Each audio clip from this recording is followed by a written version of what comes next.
Final matchup of 2015 between the Rockies and the Diamondbacks from Chase Field. The Rockies had dropped the first two games of the series. Last night they lost 3-1. They were held to 5 hits.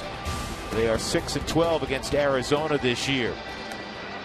Going to the mound, Patrick Corbin, the ace of the Diamondback staff, though he spent a year and a half rehabbing from Tommy John surgery, but he's pitching very well since his return. Charlie Blackmon, one of the few left-handed bats in the lineup tonight for Walt Weiss. And here is his lineup, brought to you by Southwest Airlines. Book your low fare now at southwest.com.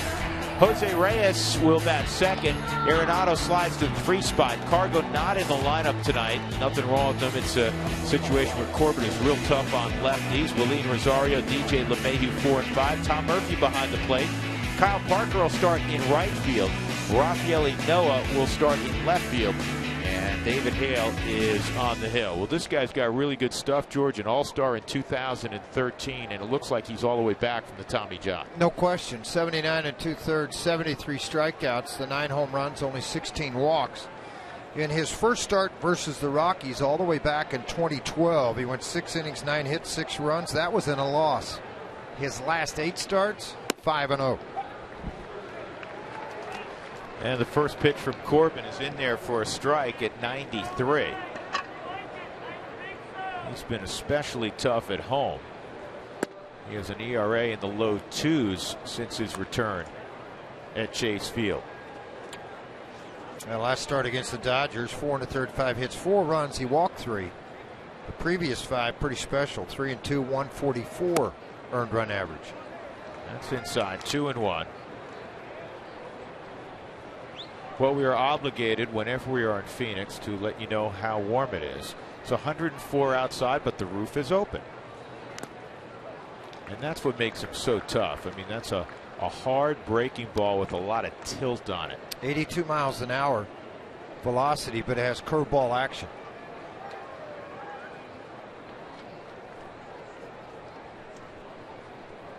Two balls, 2 strikes on Charlie. Blackmon in his career hitting .352 against Arizona, and he got the same pitch. So Corbin strikes out Blackmon to begin the ball game. Jose Reyes will come up, and here's Arizona defensively. Peralta's had a very good series, is in left. A.J. Pollock naturally is in center. For the first time in the series, we'll see Yasmani Tomas. He's in right field. Jake Lamb, Chris Owings, Phil Gosselin again. He's played well. Paul Goldschmidt, of course, at first base, and Wellington Castillo is behind the plate. Reyes in from the right side. Jose missed the Dodgers series with Achilles tendonitis. Last night, 0 for 3 and a walk. Had a 3-hit ball game on Tuesday. And that's sharply hit and off the glove of the diving Phil Gosselin. So a base hit for Reyes. Swung about well. That Achilles must be feeling very good. Diane's excited. Tweeted out to try to get a W here in this last game in Arizona. We hear from Diane quite a bit. We appreciate it. Diane, a hardcore Colorado Rockies fan. Greatly appreciate your support. So Arenado against Corbin. Nolan 3 for 16 lifetime. Nolan's had a good series, 3 for 6, pair of doubles. He's driven in a run. He's walked a couple of times. Kind of Nolan being Nolan.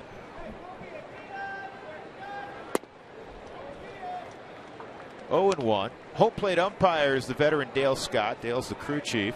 C.B. Buckner's at first, Lance Barrett at second, and Dan Iasanya's at third. There's C.B. Hey, George, welcome. I want to be the first to officially welcome you to October 2015. Yeah, how about that? To think back to 6 months ago, you're in spring training, and all the high hopes of what you think is going to happen with your ball club. And how things go, and obviously it didn't go the way the Rockies wanted it to, but those 6 months went by quick for Walt Weiss and his coaching staff, these players. And all you can do is look forward to next year. There's some big highlights for individual people. Nolan, one of those. 1-1 on Arenado. Nolan finished the month of September with marvelous numbers. Down low, 2-1. He had 11 home runs, and he drove in 31 or 32 in the month of September while hitting .339. And he had more home runs in September than any player in baseball. Cargo wasn't far behind, was he? Not very far. Just a couple with 9. And now 1 home run separates those two in their battle. Good fastball, 2-2. Cargo's got 40. Nolan's got 41.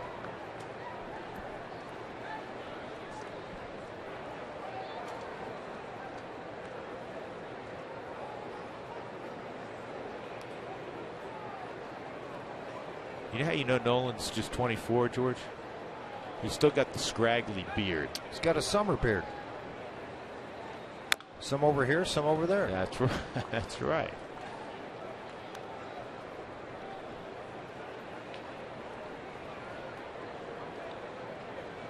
Your goatee's coming in nicely. Yeah, it is, isn't it? Yeah. Yeah. Well, got a little more pepper in it, or a little more salt in it this year. There's something else that started in the next 4 or 5 days in Oklahoma that I got to be prepared for. Deer season? Yes.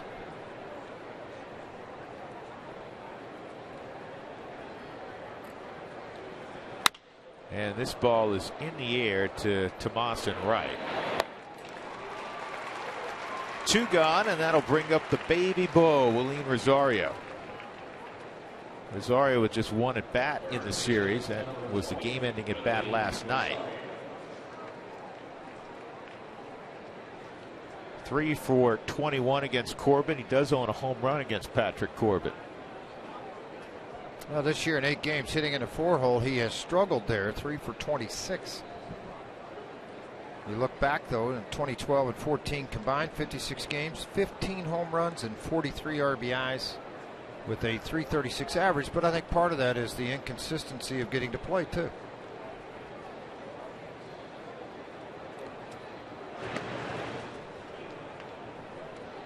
Rockies fans, we invite you to join in on the conversation. Send us your thoughts or photos via Twitter, Instagram, or Facebook. Use the hashtag ToyotaTalk, and we'll get to as many of those thoughts and pictures as we can throughout the evening.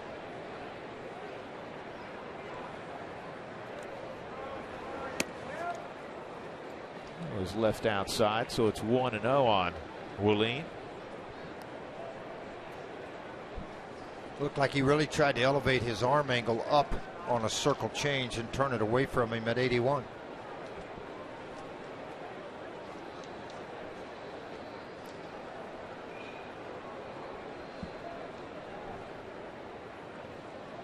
And another changeup left outside. Didn't finish that, and it's 2-0. And this is where a guy that knows how to pitch it a little bit all of a sudden spins a slider for strike behind an account instead of trying to overpower a fastball and getting it hit hard.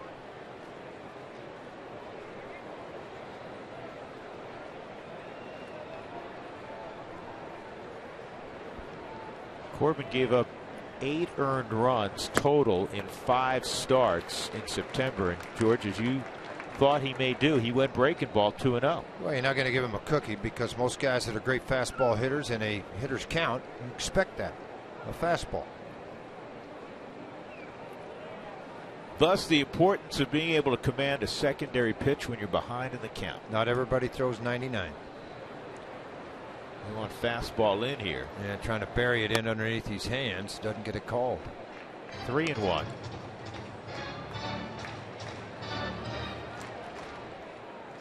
Corbin rehabbed in Double-A Mobile before he came here. 4 or 5 starts. Is it mobile? What do you want to call it? Mobile, Alabama.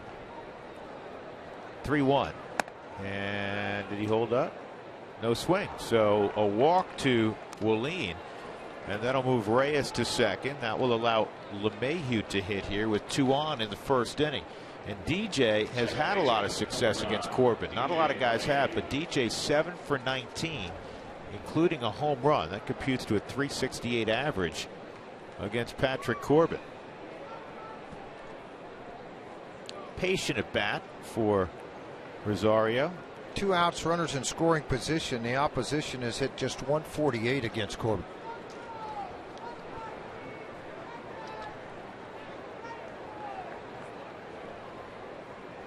A.J. Pollock naturally shades heavily toward right center. Tomas is playing straight up in right. Who was the team? Was it the Pirates? I think it was the Pirates, George. They put on a dramatic shift. They had Polanco about 15 feet off the right field line.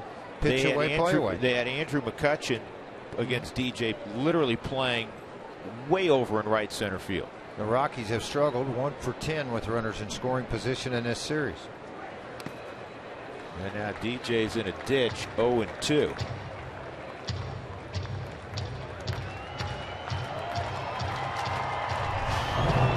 That's again making the pitch when you need to. Hard slider out front. Totally fooled DJ. He tried to back off and hold it. Couldn't do it.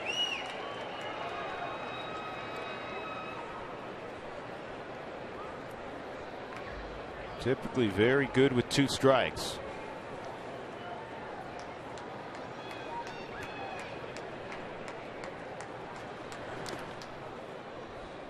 Stayed off the slider in the dirt there. It's 1-2. There's only been 2 qualified second basemen. What we mean by qualified, have enough official at bats, 502 plate appearances, I should say, to hit 300 in the history of the Rockies franchise. EY Sr. in 320 hit 324 in 1996, and Jamie Carroll in 06 hit 300 on the dot. And LeMahieu off the glove, base hit. Around third comes Reyes. Rosario go first to third. DJ LeMahieu coming through yet again behind in the count. So both hits in the inning have grazed off the glove of second baseman Phil Gosselin. And look how hard this ball was hit, though, by DJ. It hit off of the glove and ricochets into the outfield. It's a mislocation by Corbin, but it is going to ricochet off of this glove, yet only a couple of hops to the right fielder. They had a great look at it. He just misjudged it. He had to leap up, but he closed the glove early. It doesn't come up. Comes up empty, and DJ gets an RBI, his 61st of the year. What an AB for LeMahieu, and the Rockies break on top against a tough customer, Patrick Corbin, 1-0. And that will allow Tom Murphy to hit. Well, the Rockies have lost the first 2 games of this series. 3-1 yesterday, and of course 4-3 in 11 innings on Tuesday, but they've scored first now in all 3 games. DJ with the 23 stolen bases draws a throw.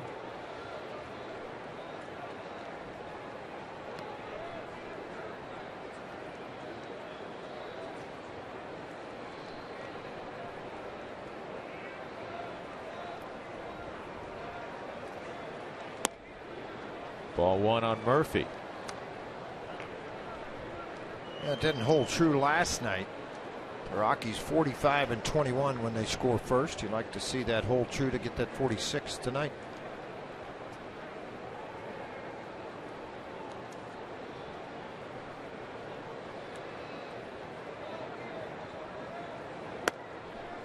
There's a strike. It's over at the instructional league at the Rockies complex today. A lot of good young players over there, isn't there? A lot of good young players, as you know, George. And I was talking to Mark Strittmatter for a while, roving catching coordinator for the Rockies, and he said, "How my 2 guys doing?" I said, "They're doing great." He's talking obviously about Murphy and Garneau. This ball pulled hard, and a nice stop at third by Jake Lamb. That saved a run. So the Rockies swing the bat well. DJ LeMahieu with his 61st RBI. The Rockies up 1-0.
And Ryan Spilborghs. I'm Drew Goodman. There's A.J. Pollock. He's leading off tonight.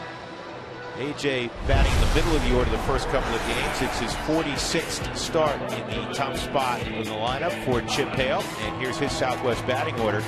Phil Gosselin at 301 will bat second. Then Goldschmidt, David Peralta is a 367 career hitter against Colorado. Wellington Castillo will bat fifth. Jake Lamb, Yasmani Tomas, Chris Owings, and Patrick Corbin. Well, David Hale, George, coming off a really good performance against the Dodgers. 16 ball games he's appeared in. This is his 17th. 11 starts on the year. 73 and a third innings thrown so far, and it was a very good start against the Dodgers. He started 2 games against the Diamondbacks in his career. 0-1 with an 871. So there's like to have a little change of venue of what's been going on with this ball club. And a good sinker to begin. 0-1 on A.J. Pollock. David 4 days ago turned 28. Georgia native, product of Princeton University. And it's quickly 0-2. And he's one of those guys, George, that's trying to solidify a spot for next year to be in the mix. Yeah, either in the rotation or possibly maybe even get an opportunity to work in the bullpen. Veteran guy that's had some time in the big leagues with the Atlanta Braves, now with the Rockies. You cannot have enough starting pitching depth. You can't have enough pitching depth. Well, look around baseball. Dougie, I'll give you a project. Well, if it was April, I'd give you the project. How many teams go with 5 starters to start the year and they finish them with the same 5? Doesn't happen. You've got to have 8 or 10. This ball is pulled through the 5.5 hole, a base hit for Pollock. Let's take a look at some of the pictures from Hale's last start against L.A. They were good. I mean, he really commanded his fastball very well, and the Rockies were able to ambush the Los Angeles Dodgers. He made big pitches when he needed to, able to turn the ball over and get the double play ball when he needed that. But maneuvered his way through 5+ innings in that ball game and defeated the Los Angeles Dodgers.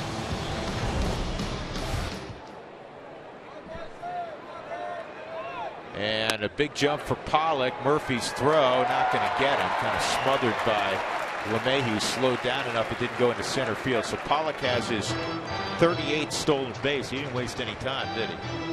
Well, I think that's kind of their whole philosophy. We're going to pick on the young guy and see if we can get him to see what he can do behind the plate as a catcher. And if they try to take advantage, get into scoring position in a hurry.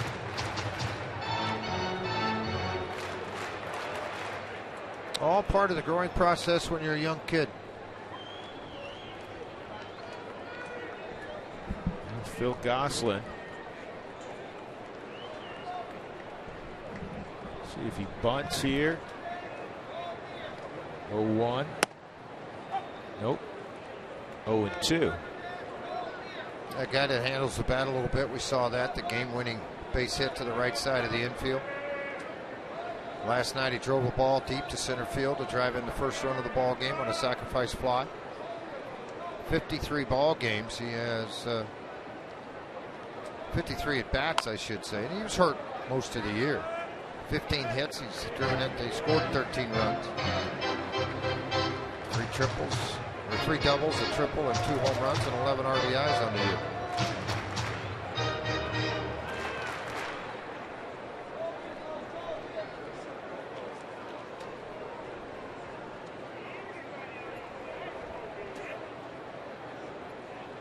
Drew, this is interesting. Doug just handed this to me. I gave him that project, right? Yeah. The fewest amount of starters used this year, Pittsburgh Pirates, 8. The Rockies have used 12. The National League West champion, Dodgers, have used 16 different starters. Well, as long as they use those first 2 guys, they're going to be in pretty good shape. And 90% of them came through Tulsa. Sam Salabero came up to say hi. He's here with us in the booth now. He is the clubhouse man for the Tulsa Drillers. Sam was doing jerseys about every other night at Tulsa. Part of minor league baseball. A lot of traffic between Tulsa, and then they had the Oklahoma City AAA team there for the Dodgers. The Rockies have used 30 pitchers this year. You think back to their best year, 92, and that's why you got to have good fortune. The Rockies rolled the same 5 until the last few weeks of the season in their rotation. 1-2, and again a slider buried. It's 2-2. Nobody out. Rockies up 1-0. We're in the bottom of the first. Pollock a single and a stolen base.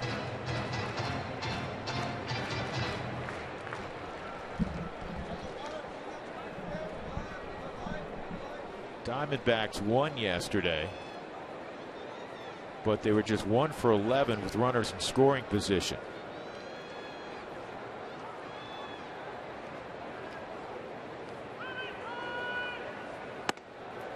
And that runs way inside, 3-2.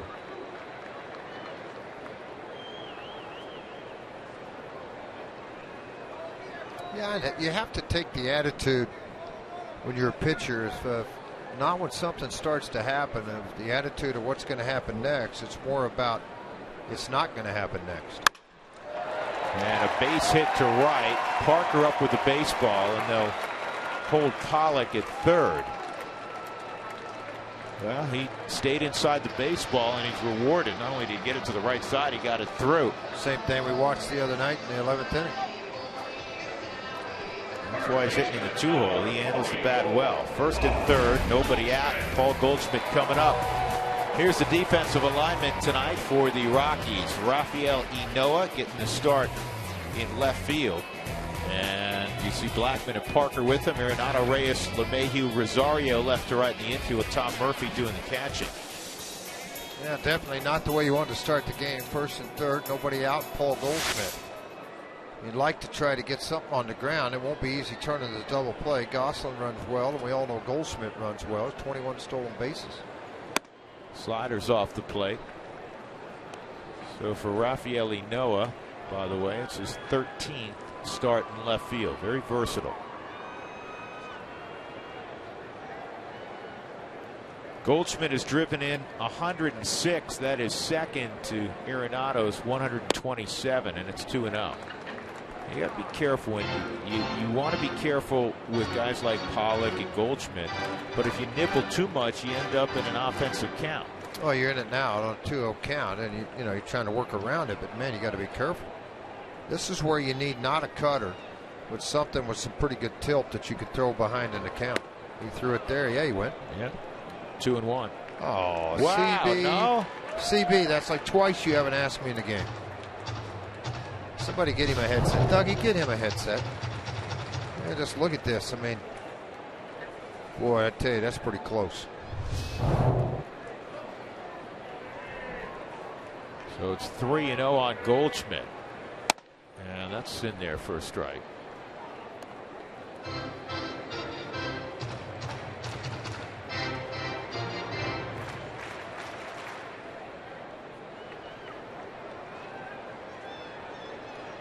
Over 100 walks, club record for Arizona, set by Paul Goldschmidt this year. That's why he's got a .432 on base percentage.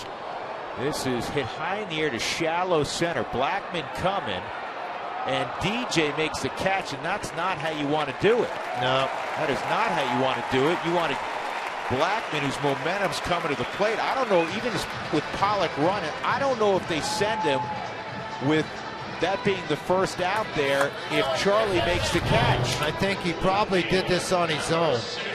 The ball's hit extremely high. DJ's running out 25-30 feet. Charlie backed away from it. Maybe Charlie didn't think he could get to the baseball. It looked like he could on this replay. But always you got to remember, the outfielder, when he starts yelling, I got it, your infielder backs off. Well, you rarely write this down. A sacrifice fly to the second baseman. 1-1.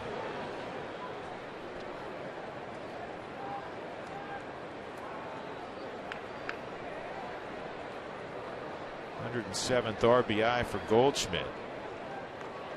And that was a fortunate ribby for him. And this ball's pulled through the right side by Peralta. And going first to third is Gosselin. Yeah, pretty evident they're going to test the arm of Kyle Parker. Good jump. by Gosselin on the ball hit to the right side. Read that it was going to get through.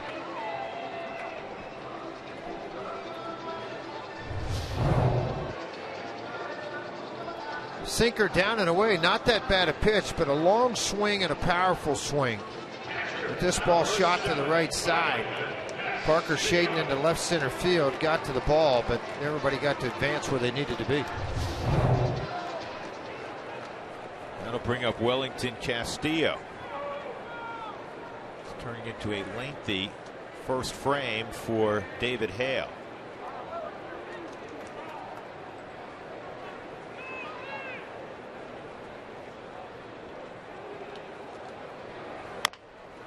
And this is going to get a run home. Reyes throws at Castillo. For the second out, Gosselin scores 2-1 Arizona.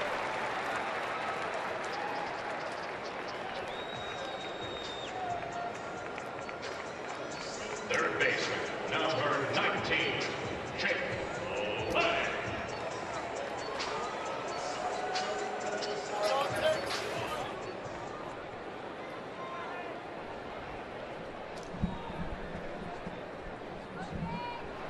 Jake Lamb. It's Paul Goldschmidt. That RBI for Goldschmidt is 409 with Arizona, which puts him into fourth place on the all-time list. He was tied with Chris Young. Luis Gonzalez way out in front. He drove in 774. And then you have Finley, who briefly played for the Rockies. Miguel Montero, who's now with the Cubs.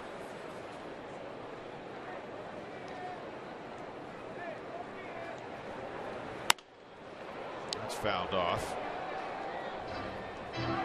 Well, this is before the game, and the reason you see Luis Gonzalez there holding the plaque for Paul Goldschmidt is they gave out the first annual Luis Gonzalez Award, appropriately enough, tonight, and it went to their biggest star, Paul Goldschmidt. And it's not just for production on the field, it's for work in the community. And of course, Luis Gonzalez was very big in the community here. Still is. Still is. Just huge. Tremendous ambassador for. What do you think about that team? They had Johnson, Schilling, Gonzalez, Matt Williams, Mark Grace.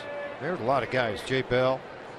There was a lot of guys on that team. That was a very good baseball team. They kept Brindley all the time. That was an easy team to manage.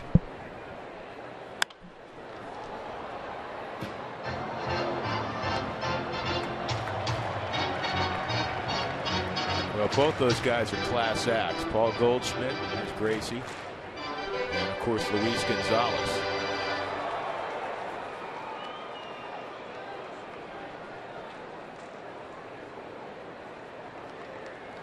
You see the throwback uniforms tonight. Benjamin saying I fully expect the big unit to show up with those throwback unis. Here's the 1-2.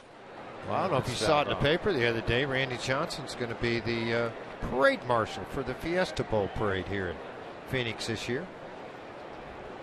Still active, very active in the community here.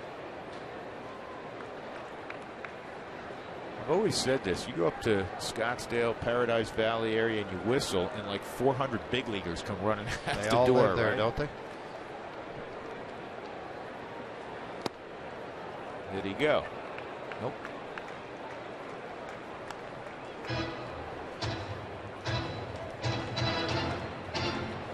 First Hall of Famer for the Diamondbacks. Randy Johnson won 303 games in 22 years, 5 Cy Young Awards. 10-time All-Star. Second all-time in strikeouts.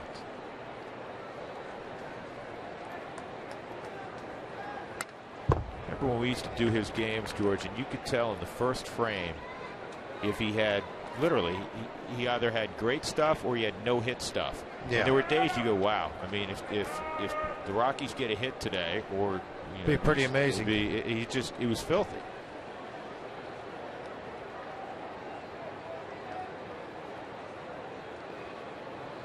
That has to be one of the most uncomfortable at bats in the recent history of this game. If you're left-handed, it was real uncomfortable. Out of the inning. Hale with the slider to strike out Lamb, but the first two men reached. The first two men scored for Arizona. 2-1, they lead as we go to the second.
second, respectively, in runs scored in the National League. And part of what makes these two teams so great is that they have a core of 3 guys that offensively are better than most. For the Rockies, you have Charlie Blackmon, Carlos Gonzalez, and Nolan Arenado. And for the Diamondbacks, it's David Peralta, Paul Goldschmidt, and A.J. Pollock. And if you look at these numbers, it's pretty impressive that both teams, 37% and 38% of their runs are scored by these 3. And for the Rockies, 40% of their RBIs come from their 3. And the Diamondbacks, it is 39% of their RBIs. So a lot of offensive production from 3 guys. And Walt was talking about this team to us during batting practice today about how he feels the Diamondbacks are a very core group and they are an up-and-coming team, and that the Rockies really mirror this team as well. Guys? Yeah, there's no question, Billy, that the Diamondbacks are on the rise. In the second half, they're 35 and 35 as the slider strikes out Kyle Parker to begin the second inning. And they have shaved more than a half a run off their team ERA in the second half. I think they're a team on the rise. The Rockies, you talk about what they have going. We know about the nucleus offensively, but Chad Bettis, I thought, finished the season on a real positive note yesterday. Unfortunately, the Rockies didn't get the victory. But when you look forward to that most important element, pitching next year, that man's going to be in the middle of that rotation for the Rockies. And Jorge De La Rosa's coming back, and you watched an instructional league the other day, and Tyler Chatwood, Jordan Lyles threw. That was yesterday. So there's some promising things on the mound that are occurring for the Rockies. There's Noah.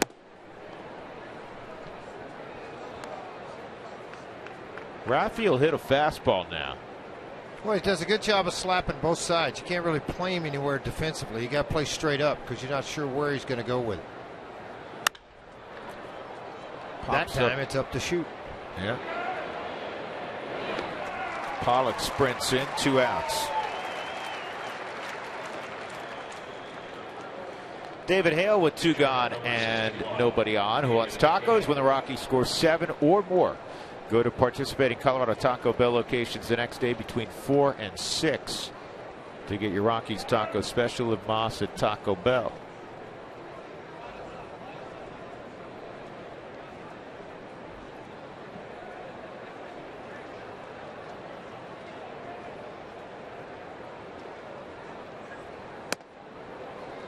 David takes a big hack.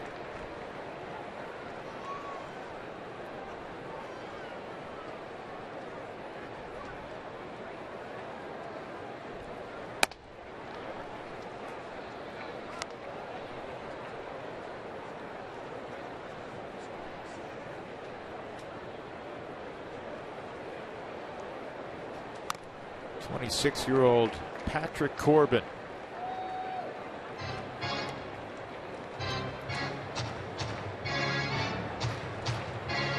He's from Syracuse, New York.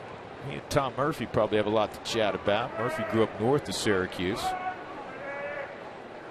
And this is lined and caught. So Goslin finally catches one. He had a couple of close calls in the first frame.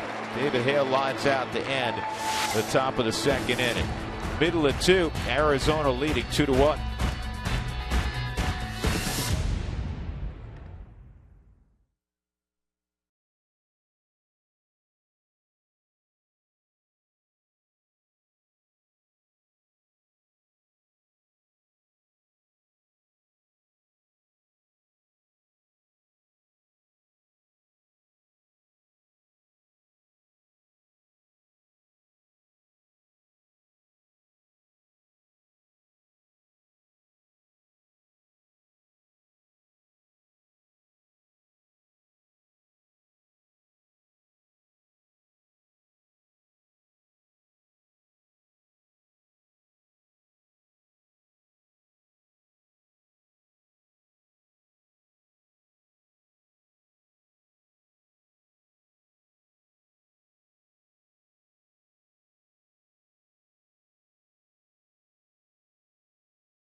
Baseball on Root Sports is brought to you by your hometown Toyota stores. Toyota, let's go places. And by Southwest Airlines. Book your low fare now at southwest.com. Lower third of the order for the Arizona Diamondbacks. They're up 2-1 at Chase Field tonight. Final matchup between these two clubs. And then for the Rockies, it's late night on to San Francisco. Just in time to get to the Pinecrest. Take you to breakfast, Drew. We going to go late tonight? Yeah, about 2:30. Oh, sounds wonderful. Yasmani Tomas, first appearance in this series, and he hits the slider off the end of the bat. So let me ask you this. He looks heavier than I saw in the spring. And it's 6 years, $68 million. Now, the Los Angeles Dodgers were able to trade Guerrero. Wasn't that the guy I'm trying to think? It was in Tulsa. He came there for a little bit. Oliveira, and they traded him, and he was sent to Atlanta. And Atlanta took the money. And their outfield's really crowded. I'm not sure where you could be able to play. Well, they tried him initially at third, and that didn't work out. And then they were using him in the outfield. Remember, they were concerned he wasn't hitting, for a guy who's 255 pounds with much power. And then he had a period where he really was swinging the bat well. Average-wise. Average-wise, and he was hitting some balls in the gap, that sort of thing. He threw out some home runs. He's got 9 now. But then he slumped, and Ender Inciarte came on. Peralta's going to play. Obviously, Pollock's an all-star, and there's no place for Yasmani Tomas. And even looking forward, Inciarte's 24. They love what he's given them. Charlie with the play in center. Well, Rockies fans, stop by one of your local dugout stores for the month of September for all the end-of-season sale. They're there. 303-832-TEAM, 8326. Rockies.com/dugout stores to find out a location next to you. Good time to get that fall hoodie.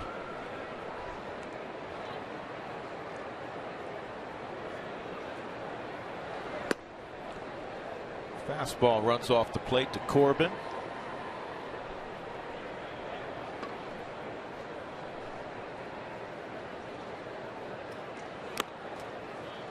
And that's well located, 1-1.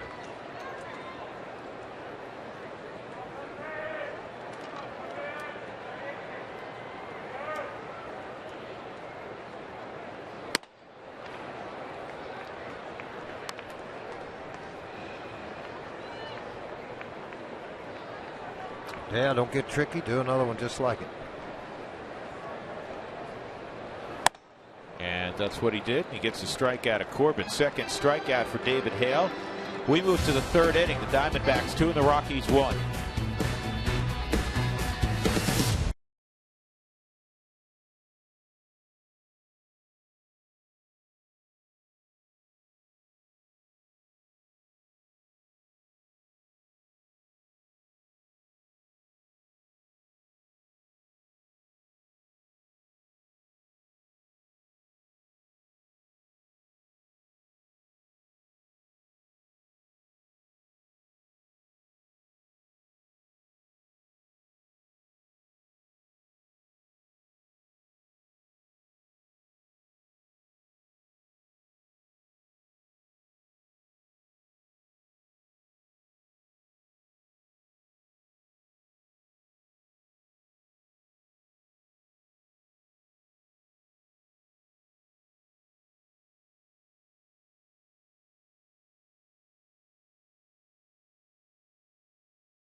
and Reyes and Arenado. Rockies one final stop in 2015, as we were discussing a few minutes ago. They'll be in the city by the bay to take on the Giants, and our coverage tomorrow night begins at 7:30 right here on Root Sports with our outstanding pregame show. Chuck Nasty struck out on a hard slider his first time up. Rockies 30 and 47 on the road this year. Not where they want to be, clearly, but an improvement, a considerable improvement actually over a year ago, when they won just 21 times away from home. And if you win at home, different season. Yep. Well, the number that I think every manager who's ever worked with the Rockies has pointed out, Corbin is a good fielder, and he gets to that quickly. Nice effort, though, by Charlie. One out. And Walt has talked a lot about it, that it's got to be at a minimum 50 wins at home, and the Rockies have to have year in and year out the best home field advantage. Same way the Texas Rangers feel about their park. Nobody wants to go there and play Texas in their ballpark of what they are able to do at home. The Texas Rangers this year have played very well on the road, though. 45 and 36 out on the road.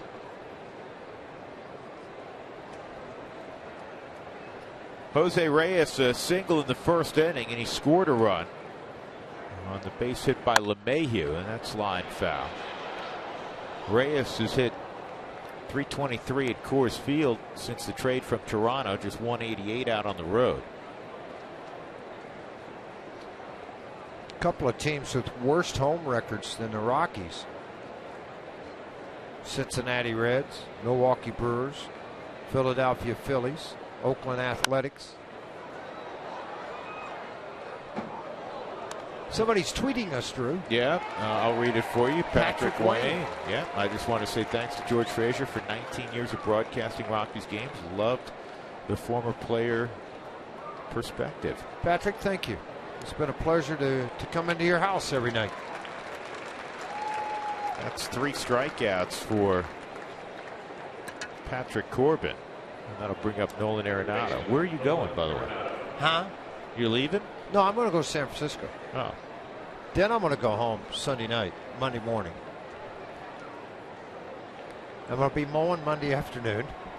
With if your you zero, want to come edge. with the zero turn. Yeah, and if you want to edge, you can come. I don't like edging. I'm going to run the zero turn. How about I'm not letting you drive anything? Come on. I barely let you drive to the park today. You almost hit one pedestrian, hit a truck, and he's texting the whole way, Dougie. That's not true. You're okay, just in the parking lot. You're embellishing beyond belief. That is a broken bat liner to third. Handled there by Jake Lamb. A short inning for Patrick Corbin. Middle of 3, 2-1, just 7 pitches.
Talking with Nick Hundley, Christian Bergman, Scotty Moriyama.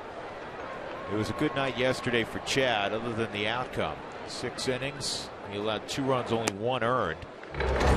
Struck out 6, walked 3. Very good outing. 3 walks, 101 pitches over 6 innings. And he'll tell you that's got to get a little more efficient. He had 1 or 2 innings where it jumped up on him that wasn't necessary, but strong outing, tough guy. And just as the top of the 3rd ended with a broken bat soft liner, A.J. Pollock has a broken bat liner to Arenado. 1 pitch, 1 out. And that'll bring up Phil Gosselin. Singled sharply to right. His first AB. Gosselin's had a nice series.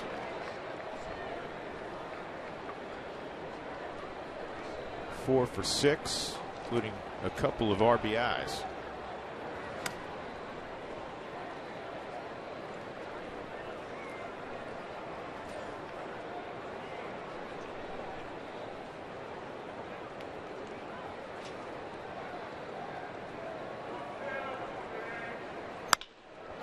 And this ball's well hit to left, but he knows there. 2 outs. Yeah, both pitchers starting to kind of mirror each other after the 6 hitters went to the plate in the first inning for the Rockies, 6 for the Arizona Diamondbacks. Everything's got cleaned up. Follow the Rockies on MLB.com. At-Bat, the #1 app for live Rockies baseball. At-Bat is up to the minute. Drew's covered up my read. At-Bat is up to minute with in-game highlights, live look-ins, replays, and reviews, and a whole lot more. I thought by game 160 you should have that thing committed to memory. Mike Fox changes them up all the time, so I got to make sure I read those and study them prior to going on. I have to. Tell the truth. Why did I cover that up? Because I covered yours up a minute ago. Payback, so you know what. Yeah, well, you should know the other read a lot. Can't remember which one it was now. Yeah. I get bored, folks. That's all I can say. I just get bored, so I have fun and torment Drew. Because, see, he uses all these colors. Wait, give me this. Give me this. All right. Now, listen. You guys see this. These are all what Drew uses during a game, okay?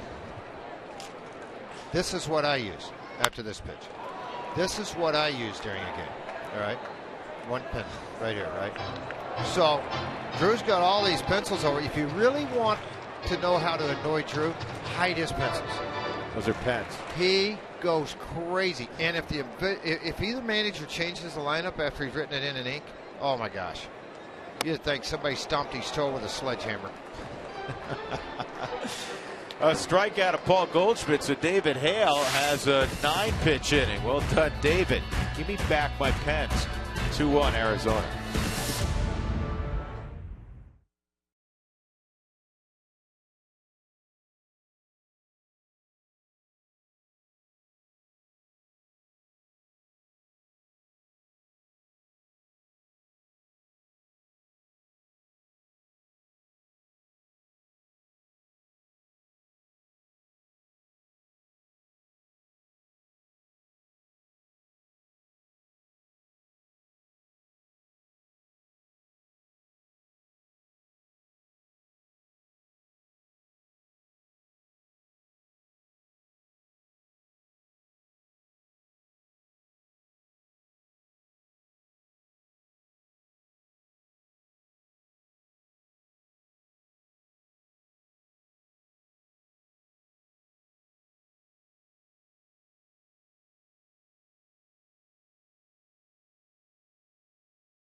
Chase Field used to be a big one. But now it's time for the Coors Light timeless moment.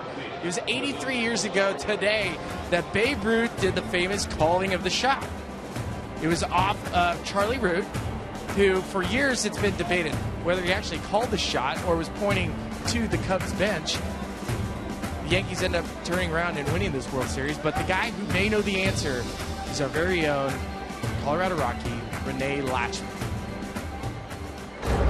It's a secret that it will never be divulged as long as I live. Nobody knows it between me and Gabby. Gabby was a Hall of Fame catcher and was behind the plate that afternoon when the Babe did what he went ahead and did. And Gabby was our coach in 1965, one of my first year in the big leagues, and he was a catching coach and took into me.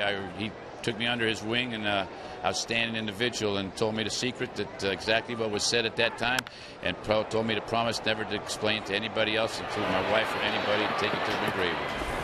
Well, as Rosario heads into second base for a stand-up double, it is interesting to think that Rene Lachemann may be the key in knowing whether Babe Ruth pointed and called a shot off Charlie Root, or if in fact he was teasing the Chicago Cubs dugout that was giving him grief for being so old in the 1933 World Series. Giving Latch grief or giving Babe Ruth? Yeah. No, Latch wasn't born yet, George. Oh, yeah, he was. Hey, listen, Spilly, Marcel was here yesterday, Marcel Lachemann. Yeah. And I said to Marcel, or I asked Marcel, was Rene like this as a child? I mean, when he was 8, when he was 10, I mean, could you shut him up then? He said, actually, he developed this over a period of time, his act. He is hilarious, but he's not. What kind of stories is he not divulging? Spilly's not going to help anybody out. This is one of the key moments in baseball history. He's not going to give it away. You have to appreciate that. He hasn't told his wives, his kids. He's going to go to the grave with that story in tow, and it will be, nobody will ever know. It'll be Wikipedia fodder for the rest of eternity. Think about that. Did you know that Charlie Root's the all-time winningest Cubs pitcher? Yeah, he had over 200 wins. Dougie, stop helping Drew out, making him think like he knows this stuff off 201. the top of his head. Boy, I'm glad you said that, Dougie left the booth a while ago. He wasn't feeling well.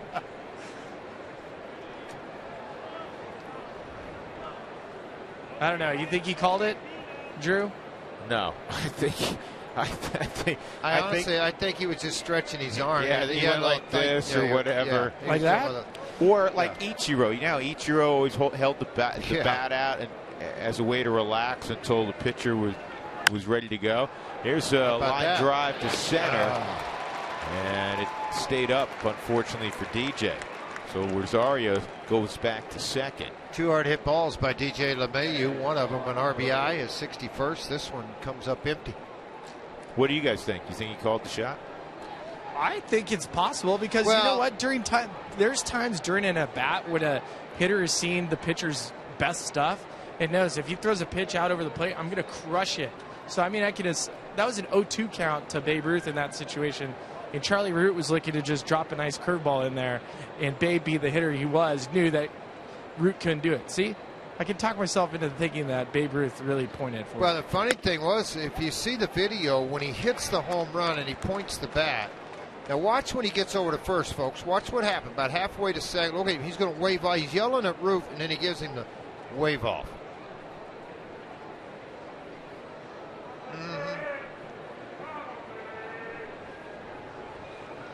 It still amazes me that he hit more home runs in the entire league one year.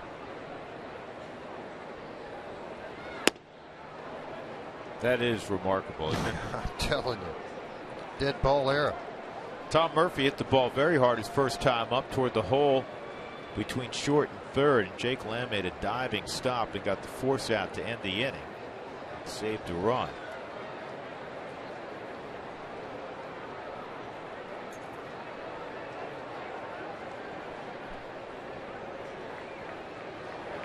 And Murphy with a broken bat ground ball up the middle. It's cut off there by Goslin. 2 outs as Rosario goes to third.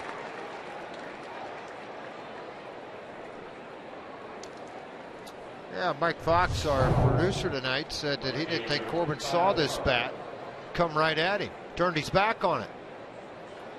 Watch, he'll turn his back as soon as it's hit. He just turns his back to look to see if the play's going to be made. Hey, by the way, that bat almost hit you.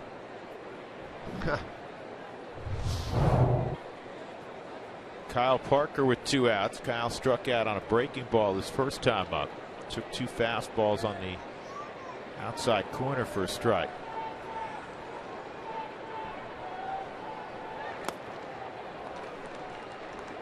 Kyle's Clemson Tigers.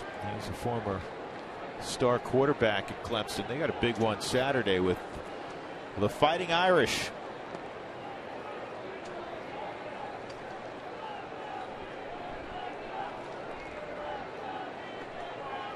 Last 37 at bats, 18 strikeouts. That's got to change. This ball kicks away. Here comes Rosario. He's going to score the tying run on a wild pitch. Rosario comes down the line, and it's 2-2.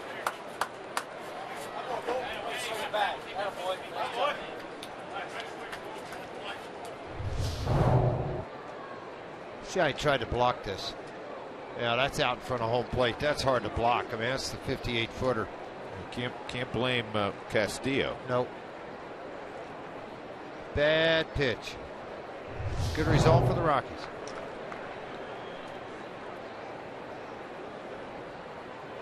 One and one the count on Parker.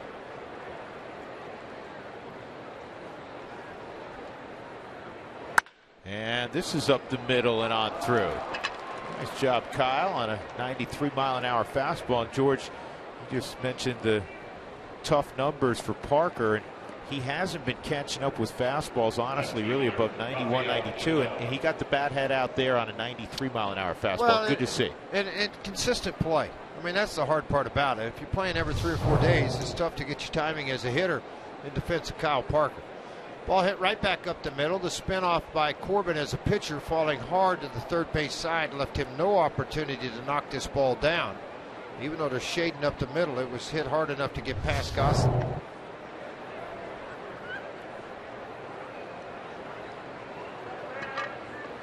Rafael Noah at the plate. High fly ball to center his first time. That's a strike on the inside corner.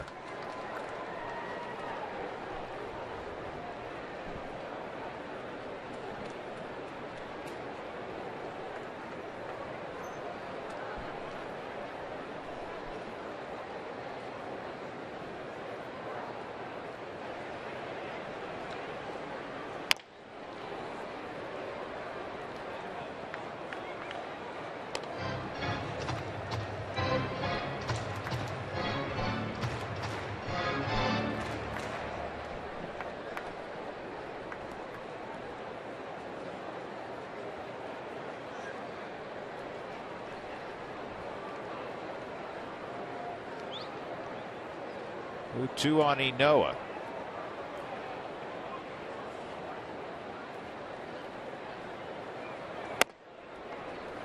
Kind of interesting the way this series has played out so far, George, with 2-2 in the 4th inning. Let's talk so frequently about games at AT&T and in the past, Petco, Dodger Stadium, close, low-scoring games.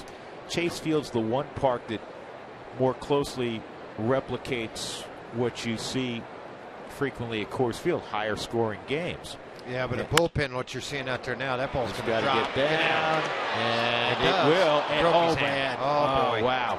Parker around third, he's going to score as David Peralta hurt his hand sliding to try to make that catch. So Parker scores all the way from first on what will be a double for Noah, and hopefully it just scared Peralta and he's all right. This is a tough turf, and there's no blame. It's just part of the climate here. It's so hard to grow grass, George. Sometimes guys stick when they slide, and this is one that's always that scary. got underneath him. Yeah, that got under his body, carried it right over to the top, and it's that wrist on the outside of the wrist. You watch right here. It's the force of his body over the top of it. I'm pretty sure that will prohibit him from continuing in this ballgame. It may not. May be a scare value out of it. Nonetheless, the Rockies take the lead 3-2.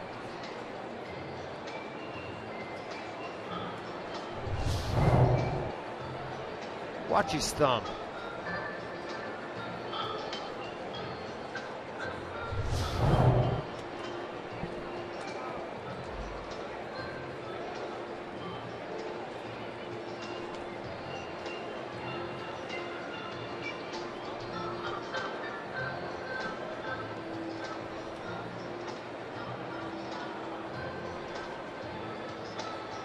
So we know a double to drive in Parker.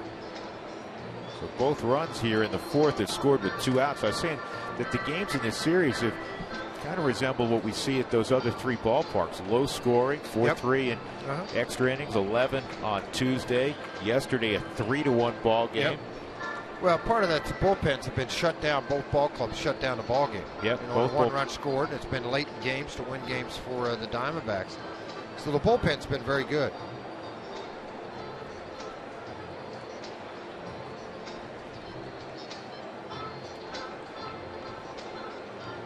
He's staying in. Wow.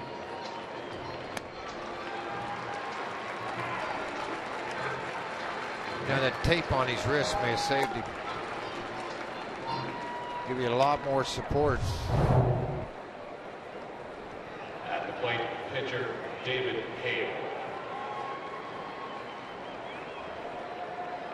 Wow. Oh my goodness. Well, the telling sign will be if he can swing the bat when he gets in the dugout.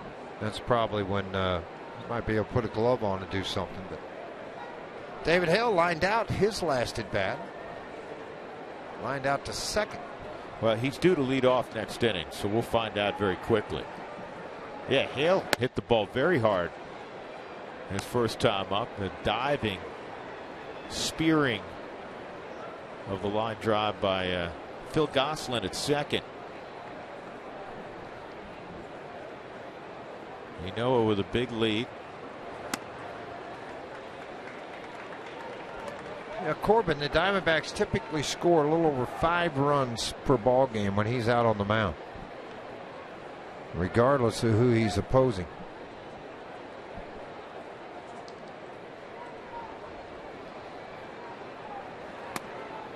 That's outside, 2-1.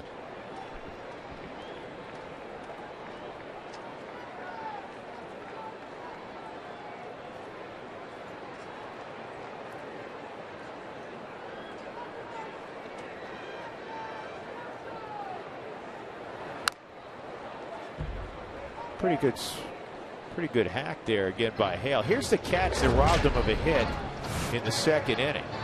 Yeah, that ball was smoked too. You're talking extra base hits. Ball hit in the right center like that.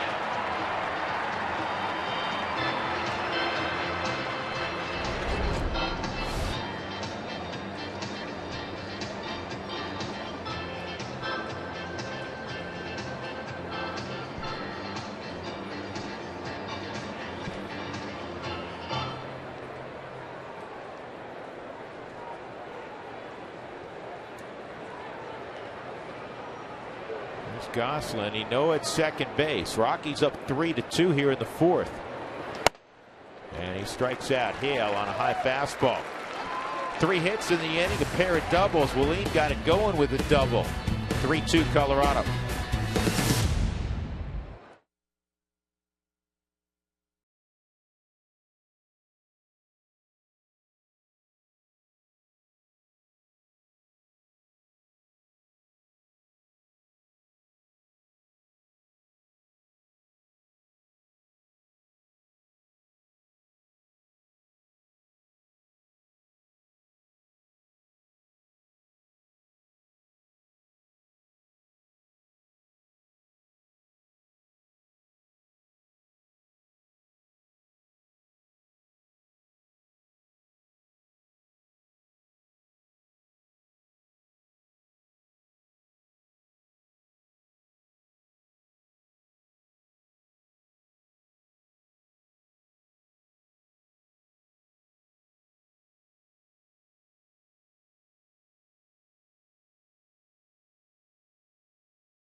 It's exciting. It is going to be very interesting. It'll go down to Sunday, it looks like.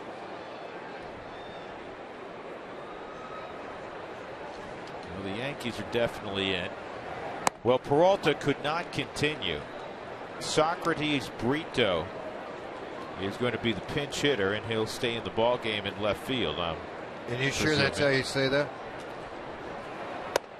How would you like to pronounce it? I don't know. Well, everybody's told us it's Socrates, including the public address announcer here. Oh, he did. Did Doug say it? That's the official.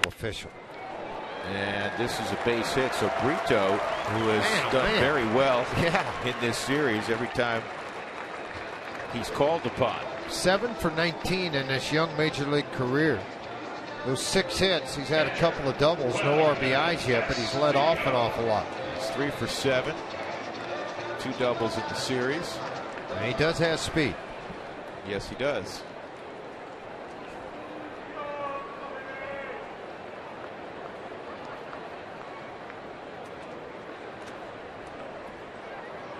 He was just recently named the Diamondbacks Organizational Player of the Year. Aaron Blair will be their Organizational Pitcher of the Year, I would think. He went 13-5 between AA and AAA. He also pitched on Team USA that went to Canada in a Pan Am game, so he missed a couple of weeks where he missed starts in AAA. Wellington Castillo is at the plate. Castillo hit a chopper to short that drove in the second run in that first frame for Arizona. In 30 games this year with the Cubs in Seattle, he hit just 162 with a couple home runs, drove in 7. Comes down to Phoenix and he's gone off. 76 games, hit 253, but 17 home runs, 45 driven in. And so he has a career best of 52 RBIs now. He was only with Seattle briefly. Even get a uni? Yeah. Got the uni. Didn't have his name on it, though. Couldn't get it done in time.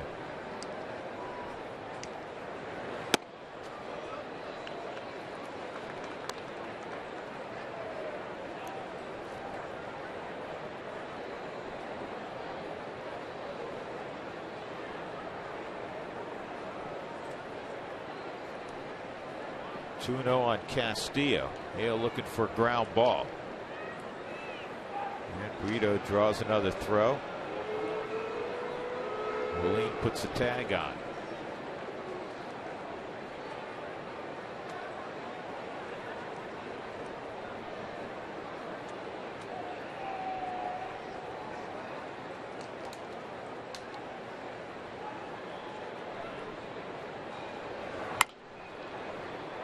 Good movement on that sinker.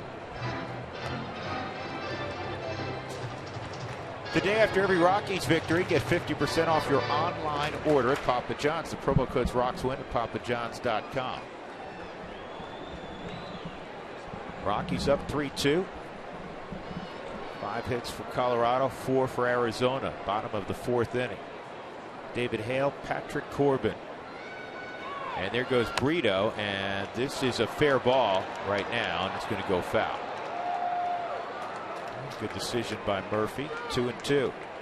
So Brito will come back.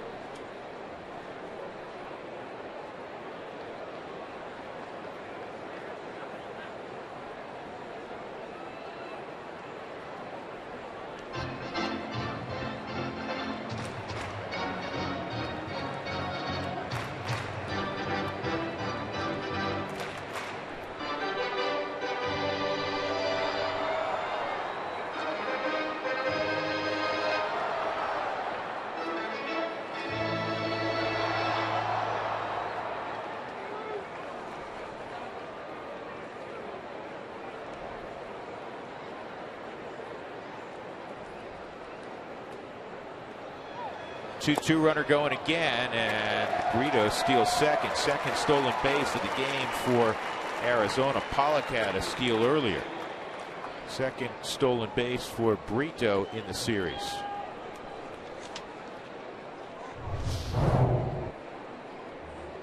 Actually, let me correct that. His first stolen base. Yeah, first one of his career. When he went first to third the other day. That's what I was thinking about. Yeah.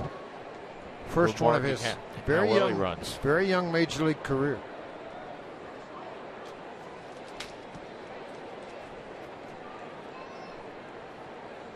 Three-two on Castillo, and he misses. So now you have a little issue. First and second, and nobody out. Jake Lamb, a tough out coming up.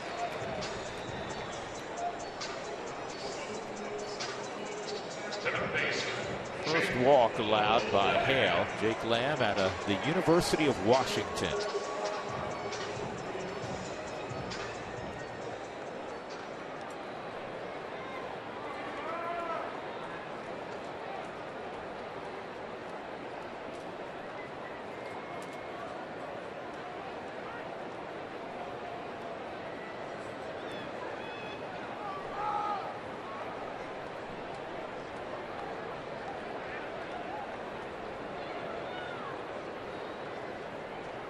Inside move as Brito scrambling back.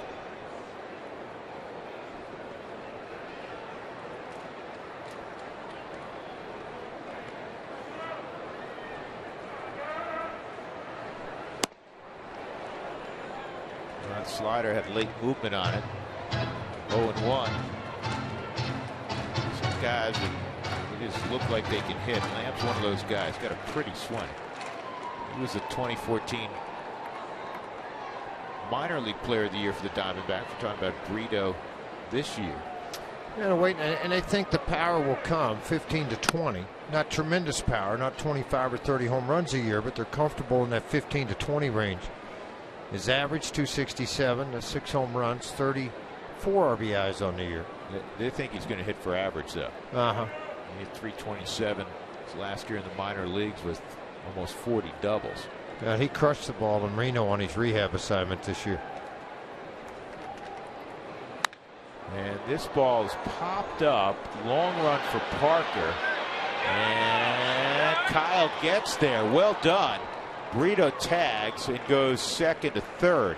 That's a really nice catch, given how far he had to run with the stands approaching. And then some fan was waving something. Well, there's so much movement here, and then you got to get over into the corner. You got a guy with a hat standing over here that hit the player, which shouldn't happen.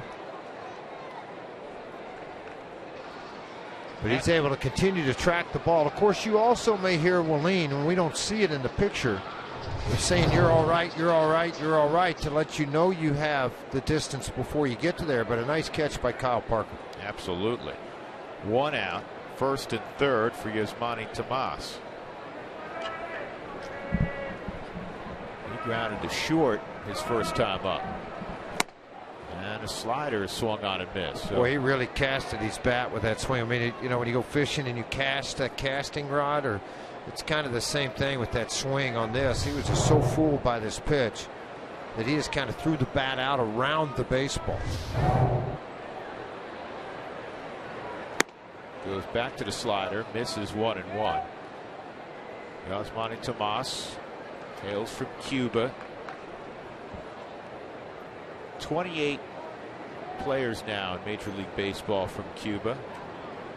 Yeah, they're starting to open that up a lot more. Oh, this tough. This is a problem. Out at first base. Reyes got rid of it quickly, but the tying run scores on that Baltimore chop. And that pulled up Chip Hale in a hurry. He wants to get another shot at this.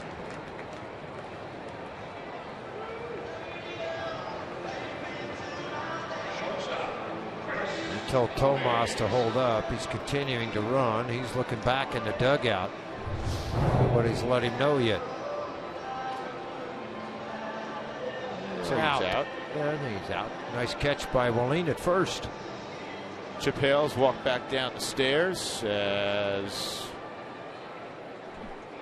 they will not challenge it. Good pickup by Rosario. 2 outs. Chris Owings with first base open. Yeah, see why he didn't argue it. Nice play.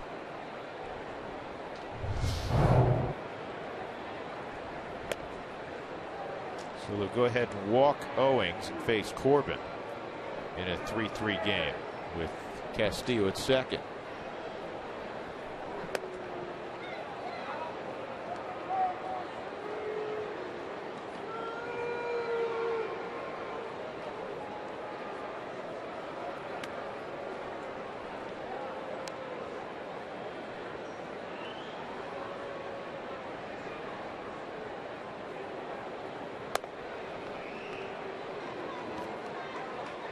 So the intentional walk is completed. Owings to first. And up comes Patrick Corbin, who struck out swinging his first time. Put your pitcher in the best position to succeed, to limit damage, and that's just what Walt did.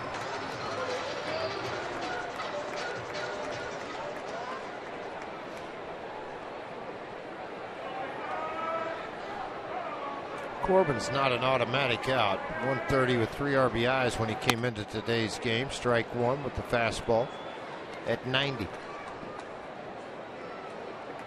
David Hale was able to throw 2 more right by him after in his previous at bat to strike him out. That ended the second inning of the ball game.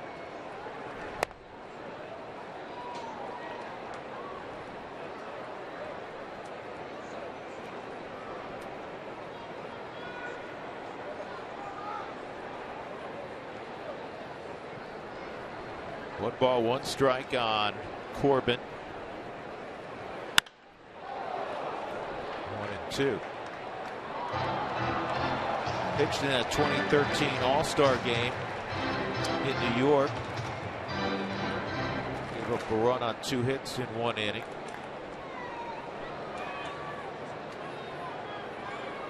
(14-8) in 2013. And this is on 2 hops to Reyes, safe there. Wow.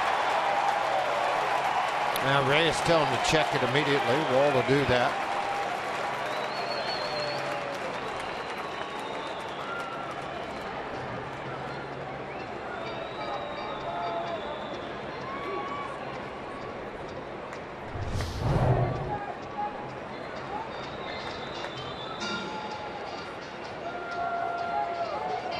Foot on the bag. Out. Yep. Out. Go to the dugout.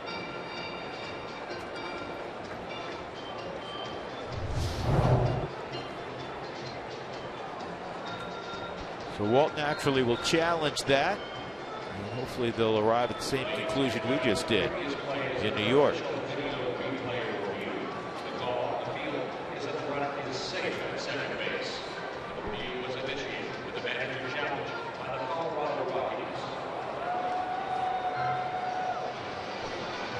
All the players turning, watching it on the scoreboard. Time for a Subaru review. Whether you're on the road or at the game, everybody could use a second set of eyes. Pretty obvious to me. DJ got there in time. Pitcher was running up the line. They took the shortcut to try to get the third out, and I think they got it. Headsets off. Ring him up, Dale.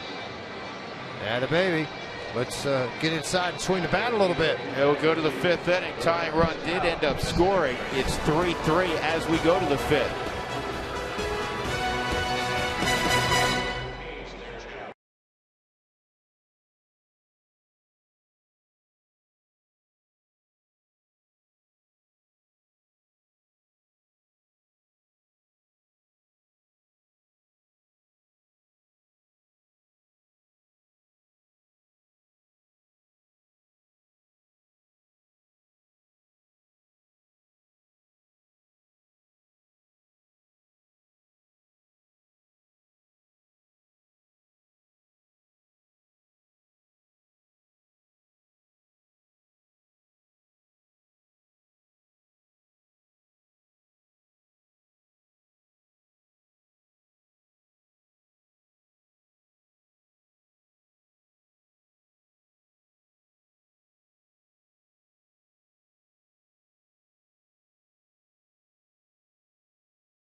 Sports is brought to you by the Ford F-150. It's not just a truck, it's an F-150. It's the future of tough.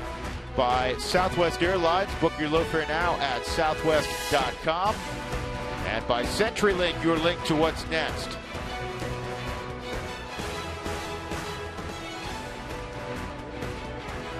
(3-3) Rockies and Diamondbacks as we go to the top of the fifth inning. Charlie Blackmon for the third time will lead things off. Blackmon, Reyes, and Nolan Arenado at Chase Field in the fifth against Patrick Corbin. Rockies got a run in the first on a base hit by LeMahieu to drive home Reyes, who had singled.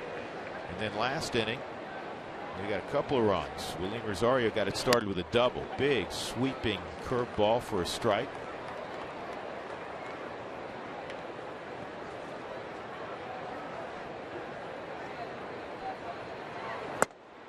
Fastball's in. You look at guys that have produced big numbers historically against Arizona. The Rockies have a couple of guys on the list. And the 1-1's fouled off, 1-2. Manny Ramirez is atop the list of guys that have done damage against the Diamondbacks with a .411 batting average, but you'll see William Rosario and Charlie Blackmon on the list as well. And Larry Walker, though I think Larry's done. Ty Wigginton, who played for the Rockies, also on that list. Ty Wigginton, that was a name from the past. Not that far. He just shut it down recently. That's going to work for Charlie, as Jake Lamb couldn't come up with it. He got the glove behind the eyes. Well, he didn't try to field it right. He slapped at it. Tried to just snap down at it instead of catching it. A base hit for Charlie. Watch when this ball's hit. Instead of maneuvering over, just playing it on the hop, he slapped at it and hope he grabbed some leather on it. He just enough to knock it down. Good for Charlie. Another base hit. Yep. See if the Rockies can build another run. Reyes, a single and a strikeout. Guy with 42 stolen bases. I don't see many teams pitch out on Charlie. Corbin moves well. Finalist for a Gold Glove back in 2013, but Reyes in these situations, one of the things that makes him so useful as an offensive player is his ability to bunt. I think it does too. That, and I think from the right side, he really utilizes the right side of the infield. Take advantage of the big hole, and they've shortened up the middle for double play depth. Well, it's a win-win here because sure. if he gets thrown, it's very unlikely if he gets a good bunt down that they're going to have any play on Blackmon. Perfect world, he reaches also, and if he doesn't, he's probably going to get the runner to second. You can see he had that on his mind. Not that you want to change, Frage, what your whole philosophy, and for years we've talked about this with the Rockies. They're a slugging type of team at home, and on the road, typically you're not going to score 7, 8, 9 runs. Now, you can't completely change who you are, but you have to make sure you execute offensively on the road. You got to manufacture some runs sometimes, particularly when you get into this middle part. Charlie's Blackmon off. takes off, and this is a base hit through the left side. Charlie pops up, but because of where the ball was hit, he'll have to stay at second. And that is the second hit of the night for Reyes. 2 on, nobody out for Nolan. They liked your chances now. He lined out to right field, lined out to third base. Now he'll get to swing the bat. First and second, nobody out. A high fastball that Reyes got upright and got on top of and just drove it out of the reach of Chris Owings into the outfield. Does a lot of little things right, Jose Reyes. Arenado, a fly ball to right field and a line drive to third.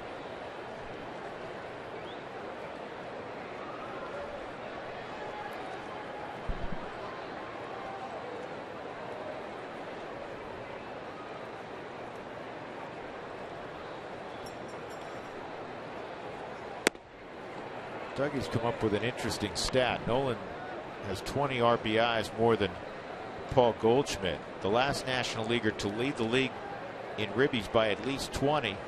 Ryan Howard in 2008 drove in 146 for the Phils. David Wright of the Mets was second with 124.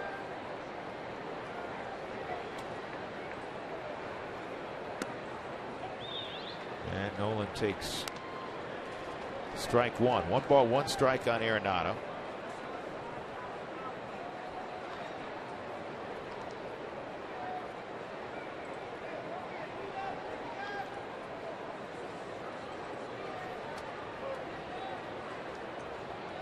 Got to be careful at first base. You don't want to get too big of a lead and have him throw behind you with Castillo. He'll do it.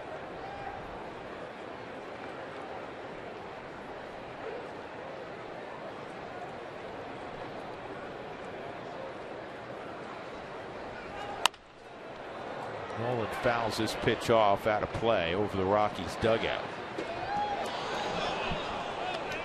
Coors Field available year-round for special events, and most areas of the ballpark can be reserved. Call 303 Rockies for more information.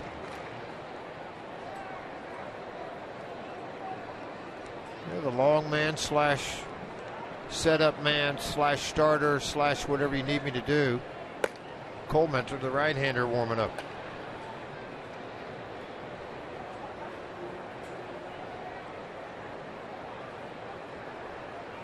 One, 2 on Arenado, and he saw that slider the whole way. Stayed off at 2-2.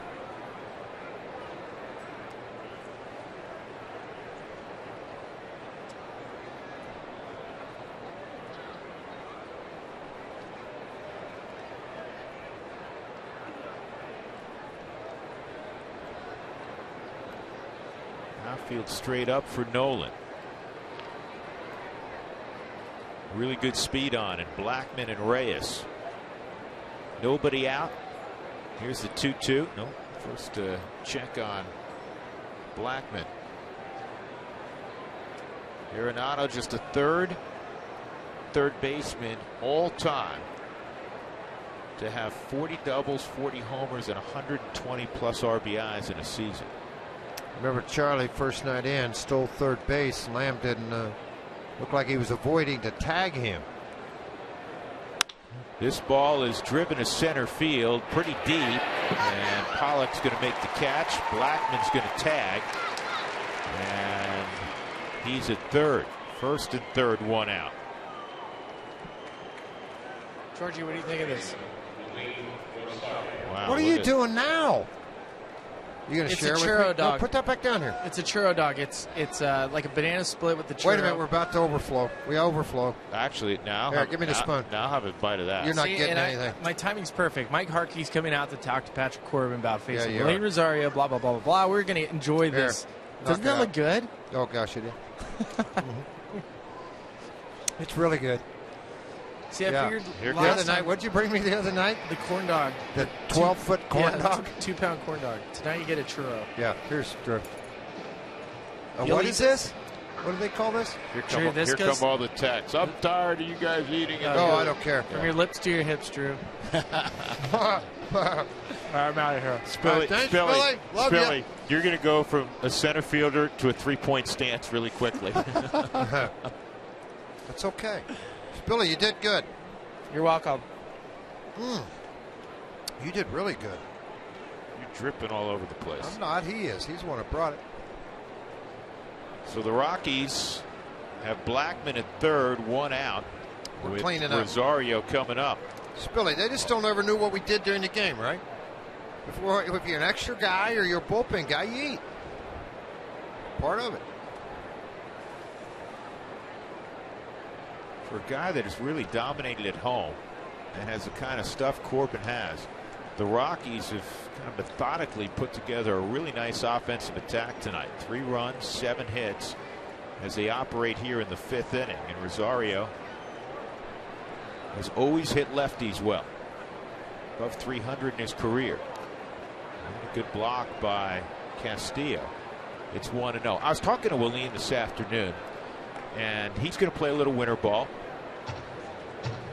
And we were talking about the rivalry because he plays for Aguilas.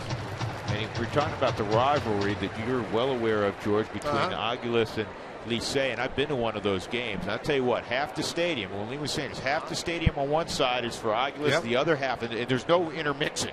No. The other half's Licey. And You know, last year was the first time that Escogido and Licey did not make the playoffs. in like 20-something years. And there's Willeen coming through. Base hit left center field. Blackman scores. Reyes to third. He is out there. And Willeen safe at second.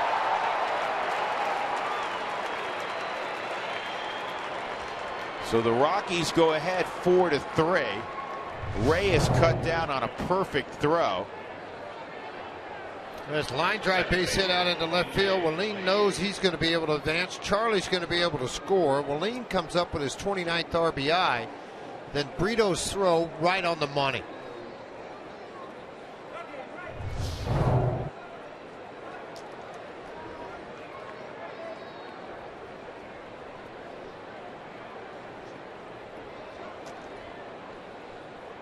LeMahieu at the plate. A sharp single to drive home a run in the first. And then he lined out to center. He hit it so hard it just stayed up, and Pollock was able to come on and make the catch.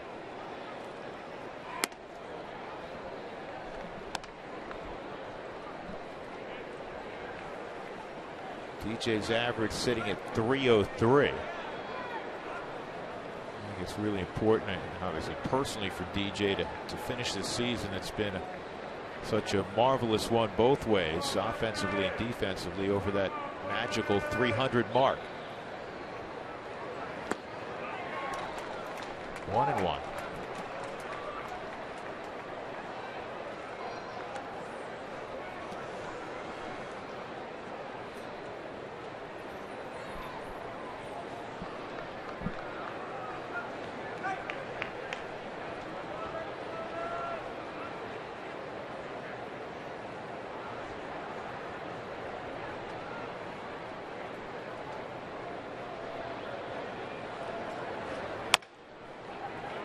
Huge chopper to third, and the throw will get LeMahieu by Lamb. In the inning, the Rockies strike again. Blackman got it started with a knock. 4-3 Colorado.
A 4-3 lead, middle of 5. Willeen Rosario's had a nice ball game. He's driven in a run, a couple of hits, a walk. LeMahieu and Inoue with RBIs as well. David Peralta tried to make a sliding catch and rolled over on his hand, and he amazingly stayed in the game to finish the inning defensively, but he was due to lead off the next inning and was unable to. So he's left the ball game in front of Socrates Brito. David Hale against A.J. Pollock here, the leadoff man in the order tonight for Chip Hale. A single and a line out for Pollock. And sliders in there for a strike on A.J.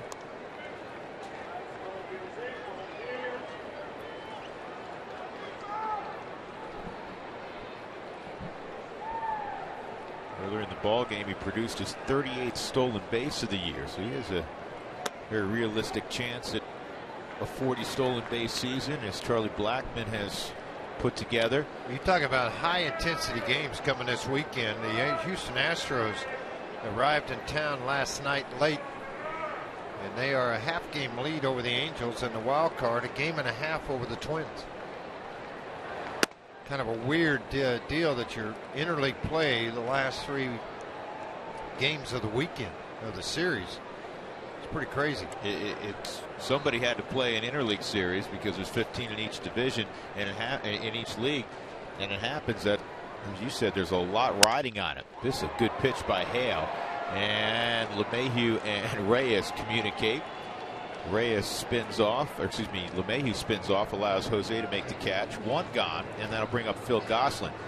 And the Dodgers won today, George, this afternoon. The Mets lost to Philadelphia 3-0. So now both of those clubs are 89 and 70, and even though they're both secured their respective divisions, a lot on the line. It's that extra game, home field advantage. Well, we know what happened to the Dodgers. Split at home, lost in St. Louis, and the next year lost in St. Louis again. So they don't want to be going to New York and unfortunately not playing well and end up getting knocked out in the first round again. If they do, that might cost Donnie his job. I would hope not, but it might.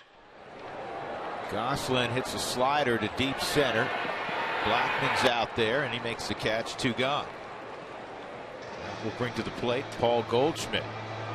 A sac fly, kind of a strange sac fly in the first inning. He had a towering pop-up to short center field, and Blackmon was coming in while DJ LeMahieu naturally was going out, and it looked like Blackmon could have gotten there, and maybe they couldn't hear one another, and so DJ made the catch, but now he's running away from the field naturally, the infield.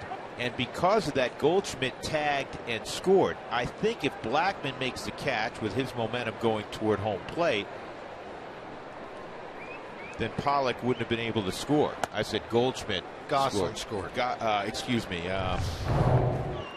Goldschmidt actually, no, it was Pollock who scored. Yeah. It was Pollock who scored. And there's the catch, and that's when Pollock, who runs well, came down the line. But again, if the outfielder makes the catch there, there's a reasonable chance that AJ doesn't risk it, especially because there were still 2 more outs to work with from Arizona's perspective.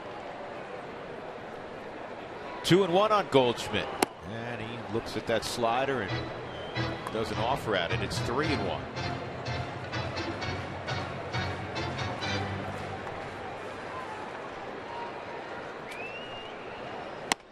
Three and 2. Slider again. Goldschmidt, such a good all-around player, and he was studious in college. He graduated with a finance degree, a 3.8 GPA at Texas State. And he's applied that same work ethic to the game of baseball, and he's become one of the game's best. This one toward the gap in left center, and Goldschmidt will arrive at second with a double. Really good player. Plays it the right way. He is a really good player. No other way to describe it. 3-2 count. Threw him a couple of sliders. Went back to it again. This one down in the zone. And it is a line shot into left field. Just got word from the Diamondback dugout as you watch Goldschmidt slide and cut that bag at first base. A lot of guys will slide like that to stop their momentum, particularly when you're 6'4", 235, 240. The x-rays on Peralta were negative, so it's just the day-to-day.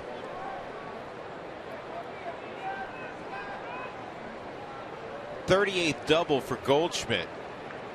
Socrates Brito, a single in his lone at bat tonight after he came in for Peralta. Good changeup. Haven't seen many of those tonight. Yeah, you got a guy over swinging a little bit the way Peralta is. It's a good pitch. Excuse me, Brito. That's where you take advantage of that.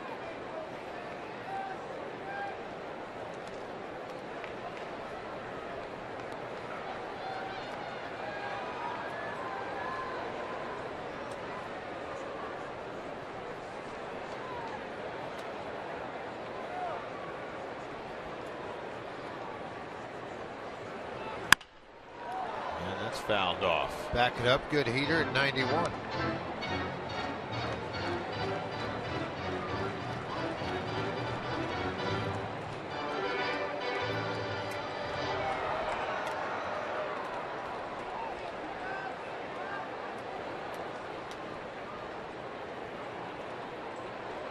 Two-year-old from the Dominican, and he reaches down and swats this somehow down the right field line. That's going to tie up the game, and Brito is hunting a triple now, and he's safe at third. A run-scoring triple for Brito, who's 2 for 2 since being forced into action after the injury to Peralta, his first major league triple.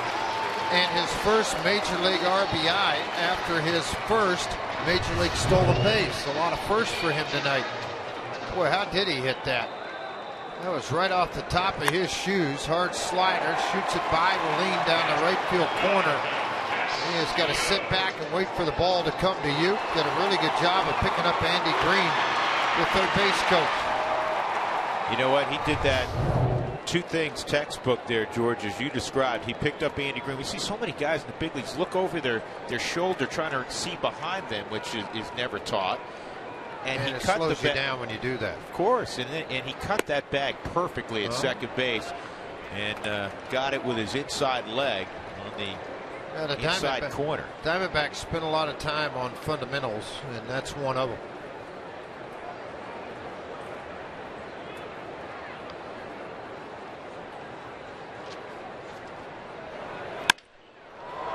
Ball is lifted to deep right, but Parker's there, and that will end the inning.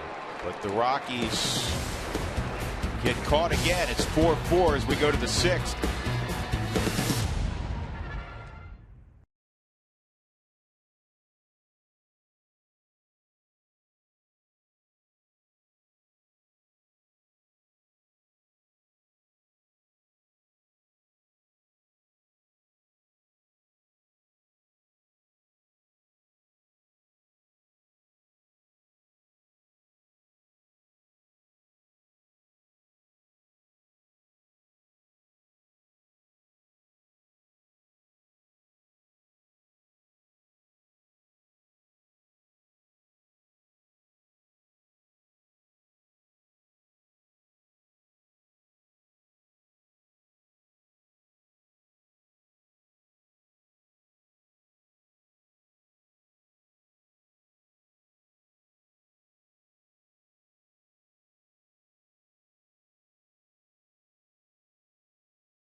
Grace, faster than he's ever been, wins tonight. And Gracie was fired up. Look at him. He's up on the top step. And last night he was booing him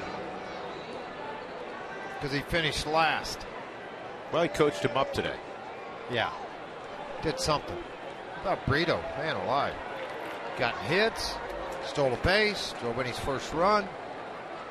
Phone lines will be busy tonight back to the Dominican. All mom and dad and the friends and family. He's a good looking prospect, isn't he? Yeah, he is. Won about well. Tom Murphy, 0 for 2. And the fastball is high.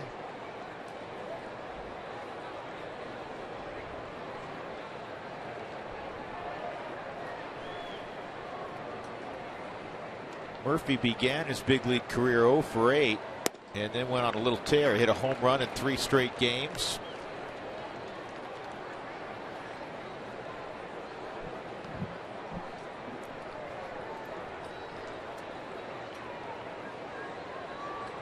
Kyle Parker on deck, then Rafael Ynoa, 6, 7, and 8 in the 6th inning, a 4-4 game. Corbin with a good slider. They particularly had good command tonight. 81 pitches, 54 strikes. Particularly of the secondary pitch, cost him a run on a wild pitch earlier. And not a very good read out of the hand by Kyle. They'd be thrown out, or by Murphy, excuse me, be thrown out at first base. That's strikeout number 5 for Patrick Corbin.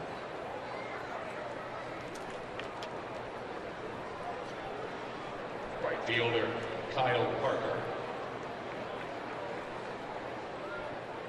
Parker with a base hit in his last at bat. Came around to score on Rafael Noah's base hit.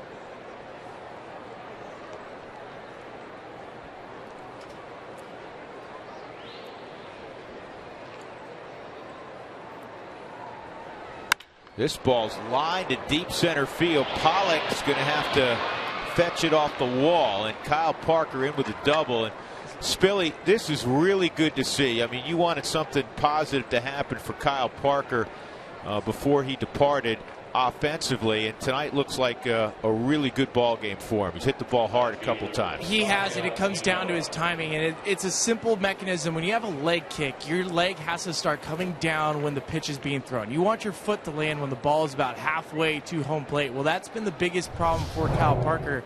His timing's been off all year. His swing is fine. If you watch it from the side, it's a good swing, but even Walt notes it comes down to timing for him. If you watch the last 2 at bats, his foot has been getting down well early, and he's catching up to that 93-mile-an-hour fastball. Boy, he hit that hard. And that's one of the first things that intrigue. This ball's pulled foul. He's got big power. Yeah, the Rockies scouting staff, when they saw Parker at Clemson, he had 20 home runs at Clemson. You hit 20 home runs in college baseball season, you're getting something done. Yeah. He had tremendous bat speed. Yeah, he did. And they projected him as a guy at the big league level that was going to hit for power. And you saw it on that line drive, George. That thing stayed hit. It did. Noah doubled his last time up. That was the sinking line drive that David Peralta tried to make a sliding catch on and then rolled over on the hand. It drove in a run. Rockies scored in the first, the fourth, and the fifth. They were retired in order in the second and the third.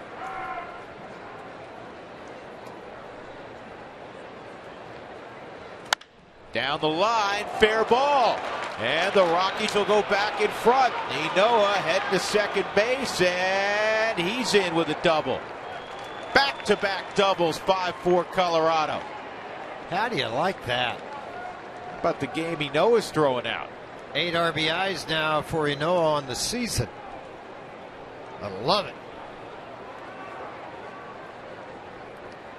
Kyle Parker with a linear up the middle for a base hit double, and then you come back, fastball away, full swing off the end of the bat, and just shot it right down the first base line. And what this conversation's all about, I guess, whether fair or foul ball. Now they're waiting to see if he was going to be announced. Adames has been announced. And they'll go down to the bullpen and ask for the left-hander warming up. Well, the Rockies get after Patrick Corbin, who has been so good of late, particularly at home. Corbin in 7 home starts this year at a 2.41 ERA. But the Rockies 5 runs, 10 hits against Corbin in his final start of 2015.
Looking back at the best moments from 2015, Rockies Real Time had the Rockies covered all year long with players mic'd up, interviews with your favorite players, and trips down to the minor leagues as well.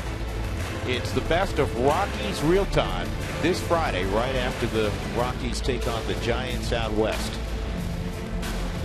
Crew does a terrific job with that show. A lot of work, a lot of hours to put on that hourly show once a week. Hessler's coming into the ball game. He threw an inning last night, got the strikeout, was out. A 17th appearance for him in 11 innings. He has struck out 11. Left-handers, tough time. Right-handers, they've crushed him. 462 with a couple of home runs. Back-to-back doubles with one out by Kyle Parker and Rafael Inoa. 4 hits between Parker and Inoa this evening, and now Christian Adames, switch hitting middle infielder. It'll be Try to nice. give the Rockies a 2-run advantage. Nice to get this extra run.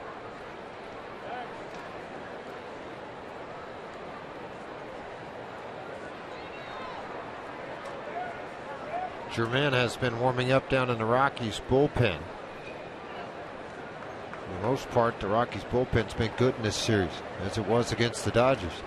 Adames has been good off the bench, 4 for 9, and this is looped to center field, but backpedaling and making the catch is Goslin. 2 outs. And that'll bring up Chuck Nasty. Charlie Blackmon 1 for 3 this evening. Center fielder Charlie Blackmon.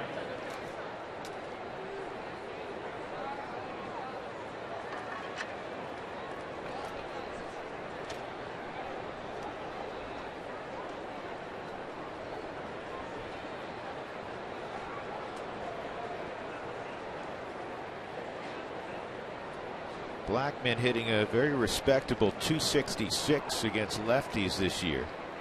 3 of his 17 home runs have come left on left. And a slider for a strike.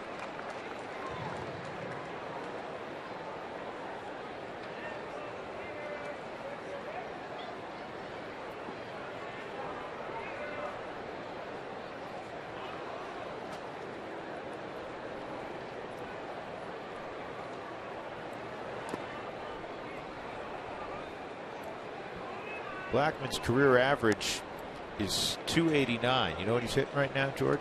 289. 289. 2 outs, runners in scoring position. 242, a couple of home runs, and 20 RBIs on the season. And a lot of those have come in situations like this. Nasty left-hander with a pretty good slider working against you.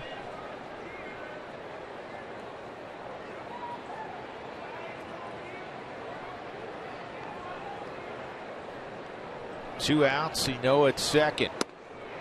And that's off the plate at 93. 2-1. Good eye.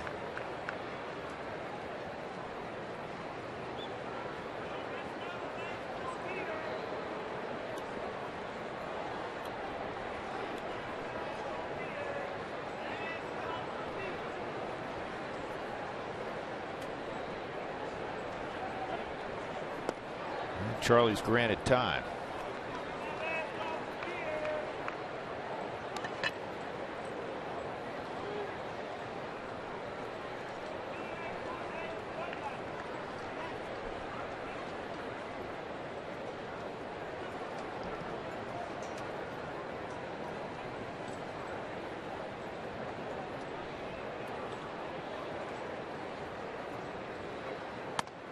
And that's a good eye also. 3-1. Remember I was telling you, George, couldn't remember the channel, but Charlie was going to be doing a show in the off season.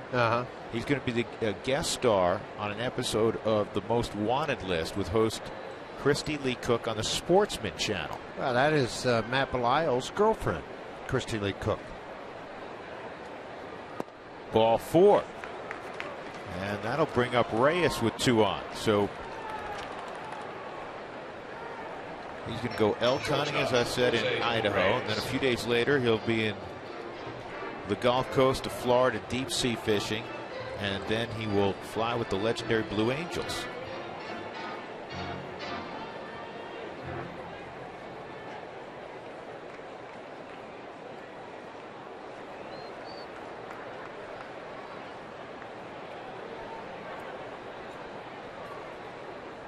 Jose pretty good tonight. Just taking a look at his night. Couple of base hits. Scored a run in the ball game. Has hit the ball hard. Most impressive at bat for me was in the 5th inning when he got on top of that fastball and drove it to the left side of the infield on a hit and run. And Reyes fouls this pitch off. Tonight the Rockies 3 for 10, Arizona 2 for 8 when they had runners in scoring position.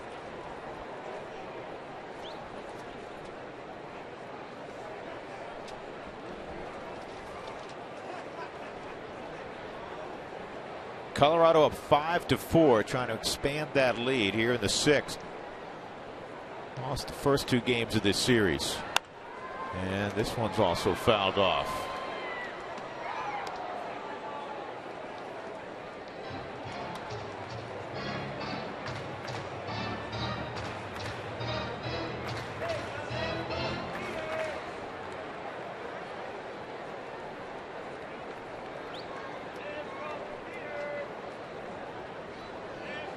Really good at bat by Blackman. There were some borderline pitches. He spit on him and earned the walk.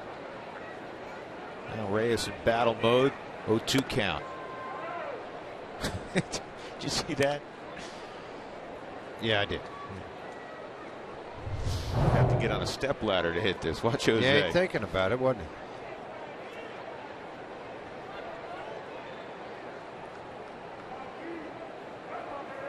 That's the one he'll shoot to right field. Well, this could be a problem. The throw's going to get Jose by a step. Good play by Keith Hessler getting off the mound. In the inning, the Rockies had back-to-back doubles. Enoa brought home Parker 5-4.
And then Arizona finds a way to catch him. Hopefully that's done as the Rockies lead it by a run as we go to the bottom of the 6th inning.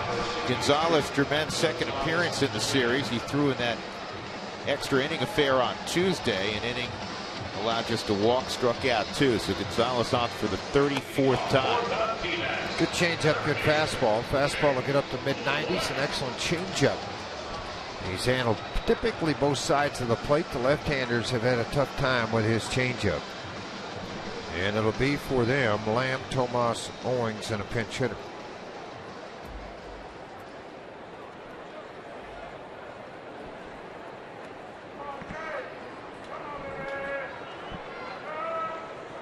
Strikeout and a fly ball in foul territory that Kyle Parker made a nice running grab on.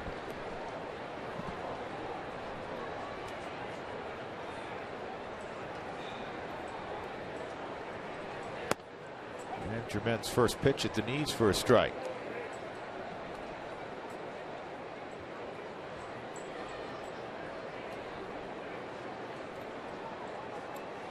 And that's for that heater in. Looked like he may have gone. Nope, guess not. They got one all night. Like 0 for 4 on that call. Yeah.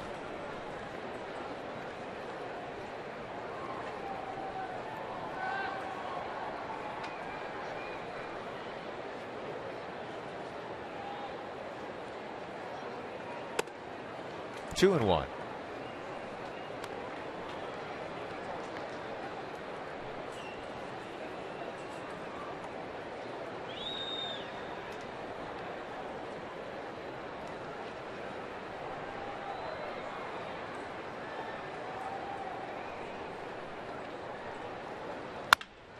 Ball's reached down and line to right. Parker will field it on a bounce. That's a hard one to read when you have that much topspin on a baseball, because you're thinking it's going to stay airborne with a little bit of lift, and then that topspin throws it down in a hurry, so you got to back up, make sure it doesn't get by you. On this date in Rockies history, 2007, the play-in game. Matt Holliday off the sac fly, sac line drive from Jamie Carroll. Brian Giles throw to Michael Barrett, bang bang at the plate. Sinker. Didn't get it again. No, it's a changeup actually. Ball one.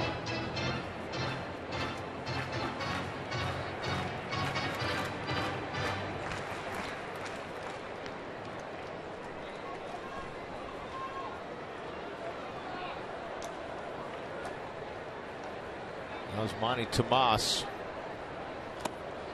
Swings and misses there, 1-1. A lot of movement, kind of a whip in his bat. So if you off-speed it or spin it, it makes it difficult for me. He's been dangerous against the Rockies, though. It's 15 RBIs in 13 games this year against the Rockies.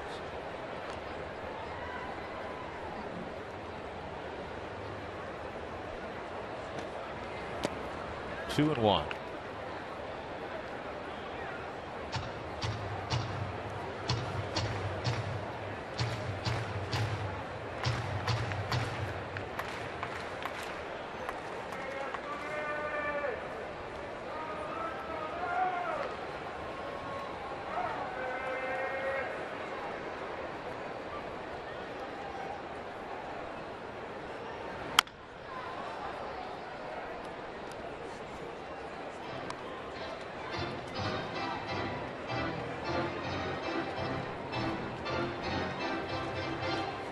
Two and two.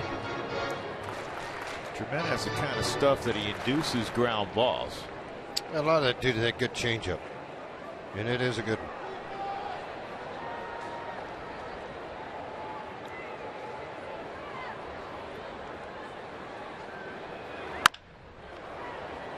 And the Rockies turn it. There's one on to first. Out at first base. Tomas got up the line, and the Rockies get the out call from C.B. Buckner at first. And they're going to hold it up. Yeah, Chip Hale's putting the hand up.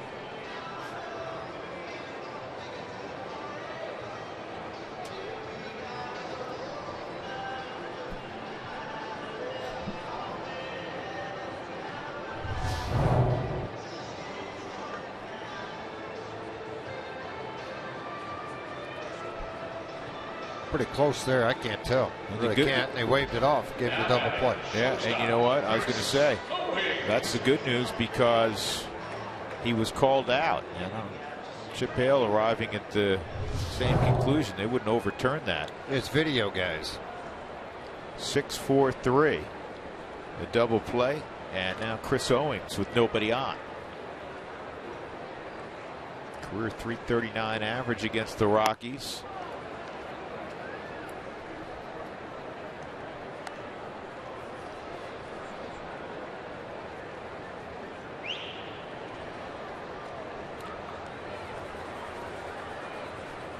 Owings signed out of high school. He committed to South Carolina, which is his home, in his home state. He's from Gilbert, South Carolina. that USC, George, won a couple of national championships a few years ago, back to back. Gamecocks, good baseball program. Very. Good.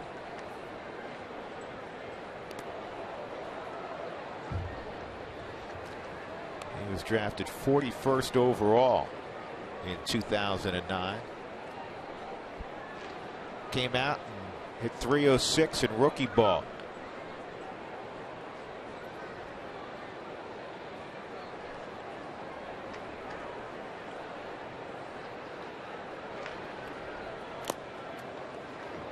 Three and one. Saltalamacchia has stepped out in the on-deck circle. Colementor has continued to throw down in their bullpen.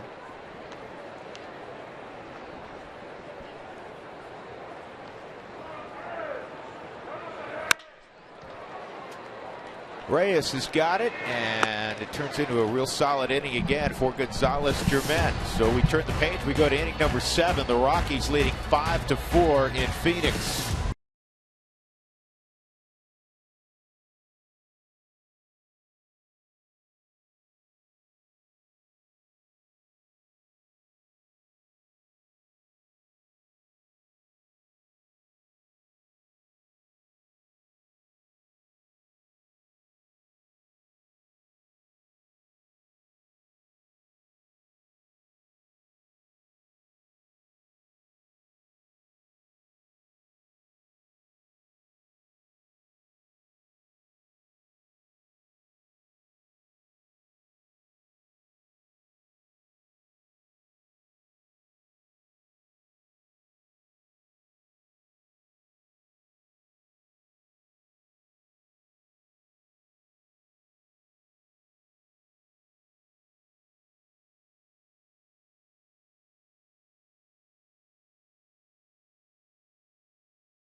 Due to a cervical strain early September, Tom Murphy and Dustin Garneau had a chance to get a lot of starts. And it is not very difficult, well, it actually is very difficult to have two rookie catchers in the major leagues handling a staff, especially when it comes to the 40-man. And Nick Hundley has been very impressed. They've been outstanding. Been really impressed with how both of them handle the game, the speed of the game. Both look like they're in control. Obviously, it's a game where you make mistakes and learn, and nobody's ever perfect, no matter how old or young you are. But they've been really, really good at commanding the staff, calling games really well. I think our pitchers have thrown to them well, and they've acclimated that way too. So it's been really, really positive. Well, Tom Murphy will be hitting fourth this inning, and he has proven very capable with the bat as well. But for these two guys, with Nick Hundley still having a year of left on their contract, it'll be interesting to see where Dustin Garneau and Tom Murphy are when it comes to spring training. Rockies have some younger catchers too in the organization that have a lot of promise. Dom Nunez watching his workout today over at Salt River Fields. Good looking young catchers. So the Rockies lining them up in an industry, George, that is always looking for guys that can catch. Yeah, they're always short. Enrique Burgos is on the hill now for Arizona. The Rockies have seen him before. 8th year in the Diamondbacks organization. He's a native of Panama City, Panama. He's a guy that initially was utilized as a starting pitcher. It's not unusual for young pitching prospects, but they converted him to the back end, and this ball's rifled to left, and it's going to run to the wall, and it'll be a double for Nolan Arenado. And that is his 41st double. Kind of matches his home run total, doesn't it? Yeah, and it doesn't really match up with how hard he's hit the ball tonight, because he's hit it hard throughout this game. He finally gets rewarded with this double, his 41st, as Drew mentioned, down into the corner. Burgos has been closing games in the minor leagues the last few years. Well, he's up and down this year in the big leagues, back to the minor leagues. Got a big, big arm. Rosario's had a big, big night. Walked in the first, doubled and scored in the fourth, singled in a run in the fifth. Boy, you don't want to. Burgos is lucky, George. He left that slider sitting in the happy zone. Yes, he did. I really thought they might go to Cole Mentor because of velocity reduction. You know, might go to that 83 to 85 mile an hour fastball with a really good changeup to try to offset, then go back to the hard thrower. They choose to go to Burgos and then Burgos, and then let's see what happens here. 11 hits tonight for Colorado. Chance to expand their lead after the leadoff double by Nolan. And that is more where he wanted to place that first slider. Let's see what he does ahead 0-2.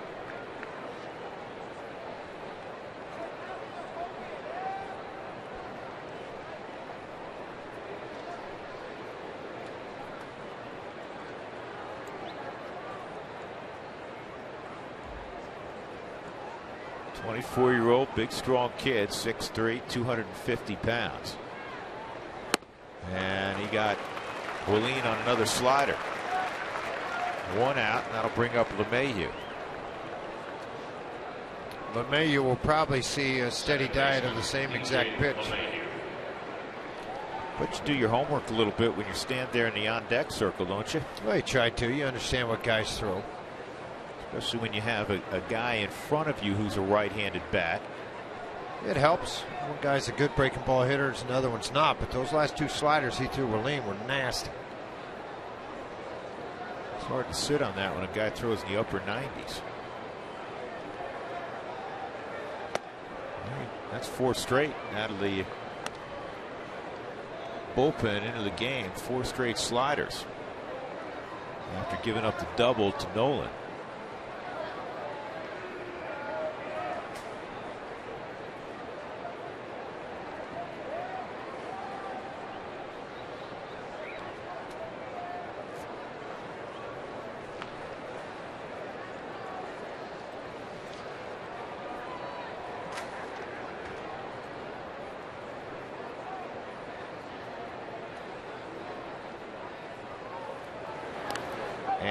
This is a nice break, a wild pitch, and Arenado to third. Almost went up the seats. The thing, literally, that climbed up 2/3 of the way up the screen. I watched. It was right here at the top row, right where it comes around it. You know, lucky that it didn't get it out of the ballpark here when the ball lands. Wow, you're right, George. I was almost spun over the top. Yeah, I was within, what, about a foot or so of going over. So they'll have to pull the infield in here, already trailing 5-4 in the seventh. This is one of those at bats you practice all the time in BP every day. Get him in at bat. Two outs, runner at third. DJ with his 61 RBIs, one already tonight. And there's two kinds of get him in at bats, if you will. There's one where the infield's back, and you know, if you stay in the middle and hit it on the ground, you're going to get the run home. And then there's this kind with the infield in. He's looking for something naturally he can lift. Amazes me though. You got a guy that you said mid-90s, upper 90s at times. Nothing but sliders so far. Well, kind of strange. 2-1, and there's a 95 mile an hour fastball fouled off. First one out of the last 7 pitches thrown.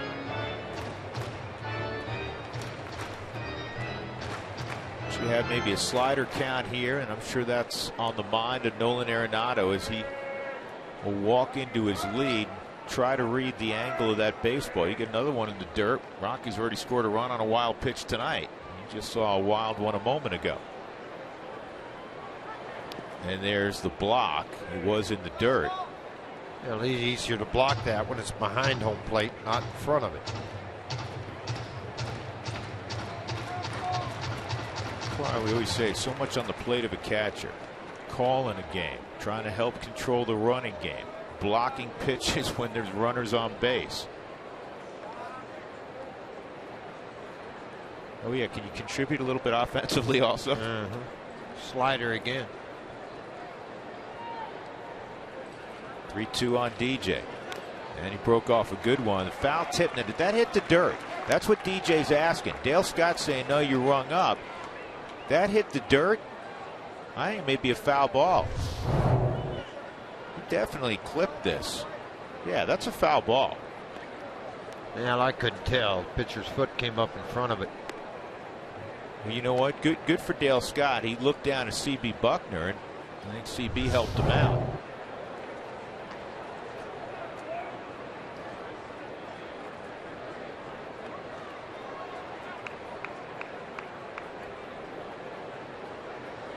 DJ an RBI in the first, his 61st RBI of the season.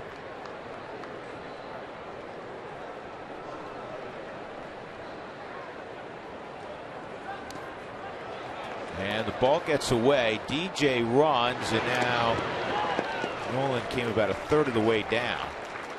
Tell you what, that's a pretty good pick by Goldschmidt. That ball could have been easily out into right field. And that'll take a 2-out hit with Murphy coming up.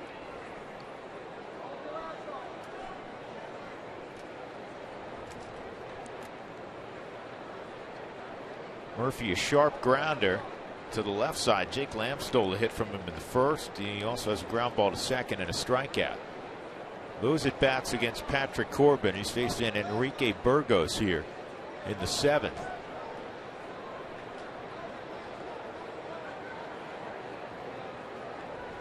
This ball is lined toward the gap. It's going to get down. Murphy comes through.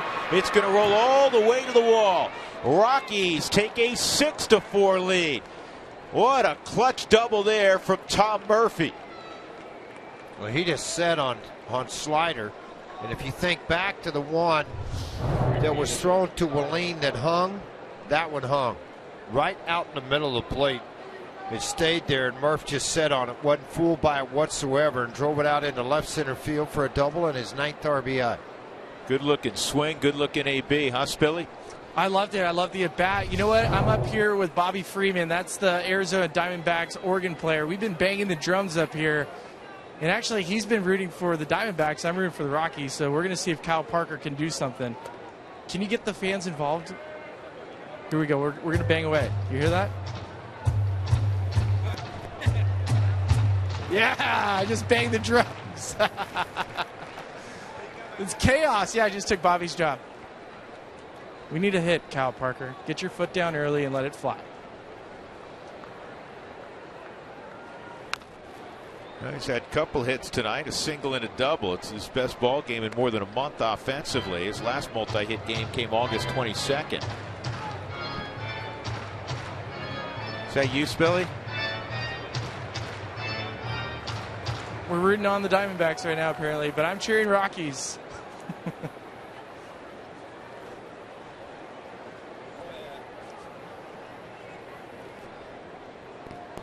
You gonna pick one of those gadgets up for home? And wow, another wild that? pitch. That thing went about 52 feet. And going to third is Murphy. Second wild pitch in the inning. Look at this one, though. It barely cleared the dirt. You got no shot. Fastball that goes literally 52, 53 feet. Your catcher.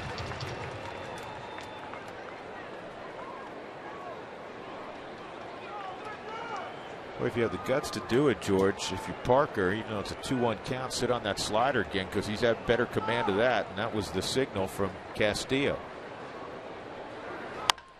Well, he got it, and unfortunately, he hits it a mile high. Catch is made by Owings. The Rockies get an insurance run on the 2-out double by Murphy that brought home Arenado, who had doubled 6-4.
The Rockies here in Arizona lead 6-4, trying to salvage 1 out of 3 in the final matchup of the season between these two clubs.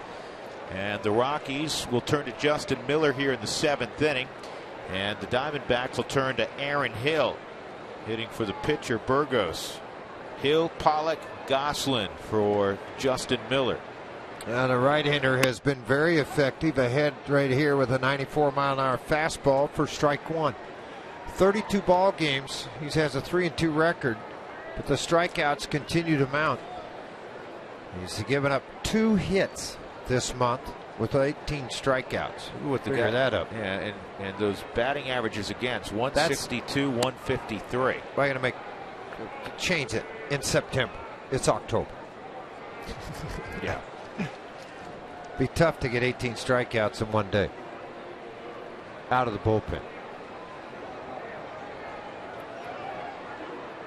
Some of the roles, because of performance, have been more defined for Walt Weiss of late. Good slider, 1 and 2. Justin Miller has solidified himself in that 7th inning role on the plus side. He's done a very nice job. No question about it. Hill pinch hitting. In the 8th inning. Hill pinch hitting has been very good.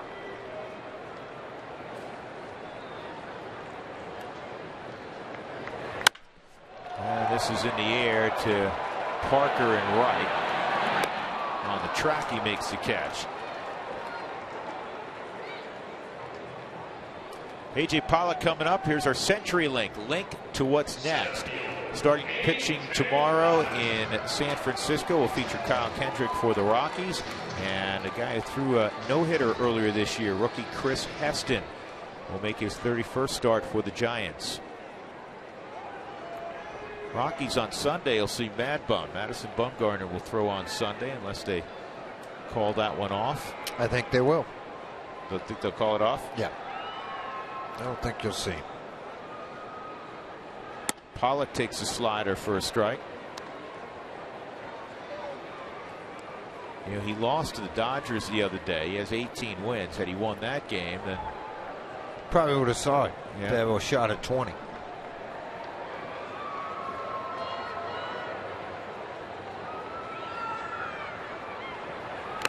Another good slider. He moved that back out over the outside corner. So again, the guys who kind of put their foot down here late in the season for the Rockies in the pen. Scott Oberg, tougher outing for Scott last night, but he's been really good the last few weeks. He's keeping the ball in the ballpark. And he has gotten stronger late in the season. You've seen him on the plus side, then Justin Miller, Jairo Diaz, and then on to the veteran John Axford. 0-2. Very close with a 94-mile-an-hour fastball, 1 and 2.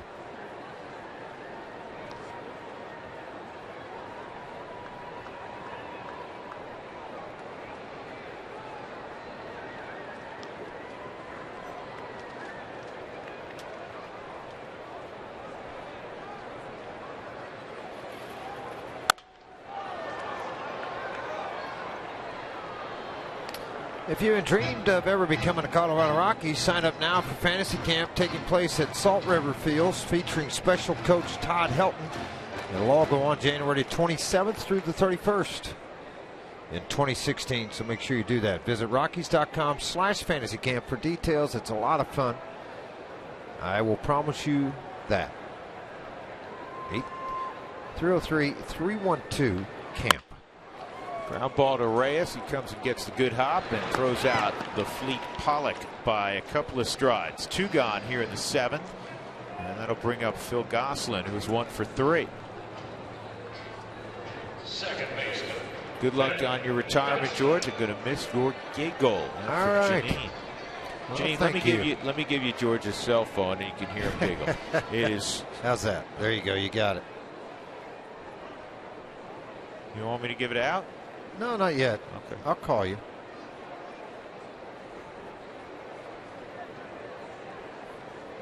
You've almost had me run off the road twice with that silly ring of yours, by the way. It's a dog park. I know. There's nothing silly about it. You finally broke down and bought a dog. Finally brought a dog. We've had 2 dogs for years. Oh, no. I embarrassed you into it about 7 years ago. It would be closer to 9. Well, still embarrassed you into it. Gosselin with a 1-strike count. And this ball's crushed. We know a leaps, and did he get that come back in or no? I guess not. Well, everybody else thinks he does. Well, you can They're pick it up. calling it safe. The umpire out at second base called it safe. It'll be inside the park. Home run. That was strange because Raffy just kind of looked at the baseball and whether it really went over the wall or not, pick it up and throw it back in. Unless somehow he really didn't see it. Maybe he didn't see it. Yeah, it doesn't matter. Home run, home run. Yeah, watch at it one more time here. Ralphie's going to go up for the baseball, jump into the wall. And your second base umpire, who it's his call. Well, that's in the seats. Yeah, that was in the seats. Yeah. But now let's see, when it comes back in, it seems like Raffy's looking at it. But the umpire at his second kept throwing out safe call.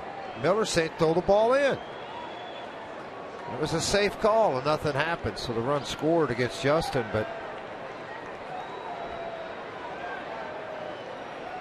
Noah's like, hey, wait a minute.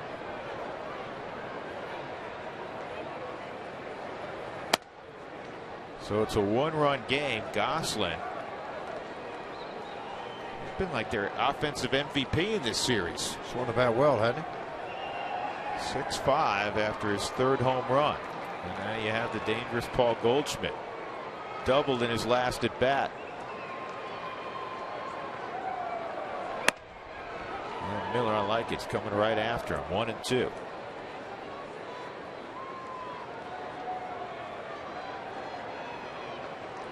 So let me ask you, they didn't review it. They gave the safe call, the second base umpire, Lance Barrett. Does he get credit for an inside the park home run? Even Absolutely. Well, I mean, it really was a legitimate home run. It's a home run, home run. Doesn't matter. Well, inside the park. It matters. It matters from the statistical standpoint. Yeah, this is clearly. Yeah, went up the guy's arm, rolled up his arm. Yeah, I mean that is a conventional home run.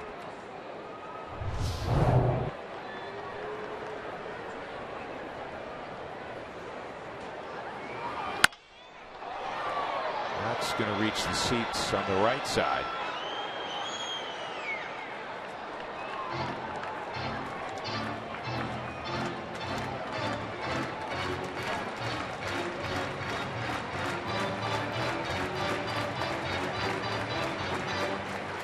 .32 plus, just the second home run given up by Justin Miller.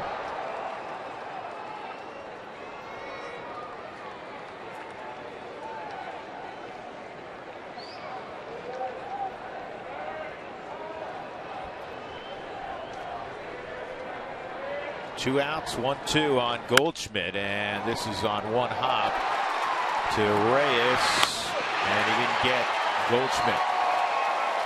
That'll be a base hit.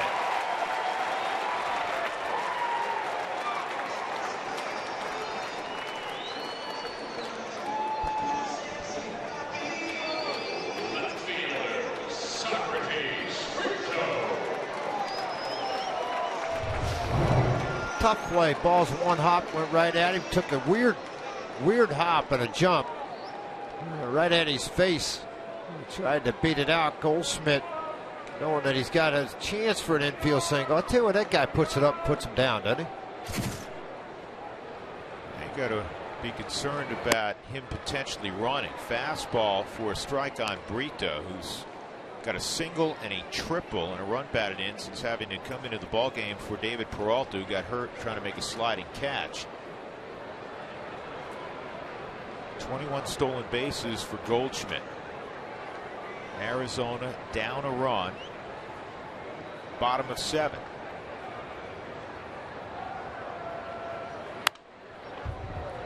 Two strikes. So Brito produced a triple, and that was the 48th triple for Arizona this year. There's only one other team in baseball that has 48 triples. The Rockies.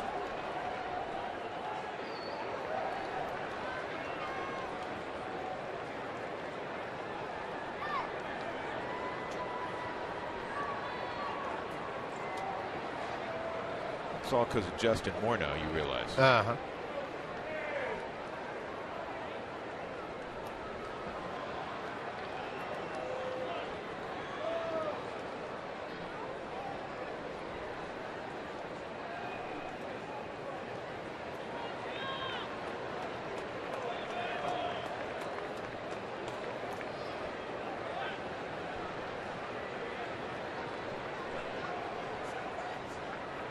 Oh, 2, and this is squirting through the left side for a base hit.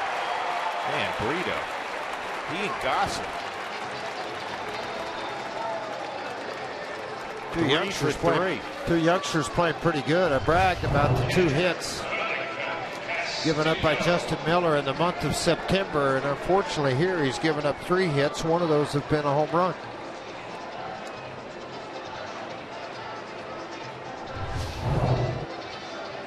Logan is warming up in the bullpen for the Rockies.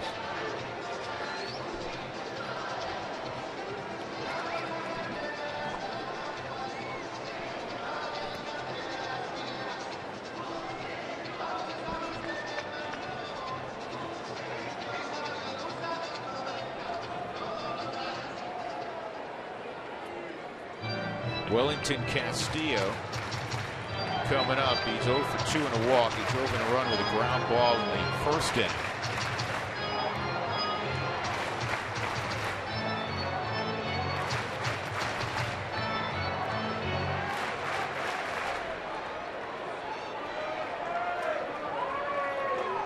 Home run, single with 2 outs against Justin Miller. And a slider for a strike.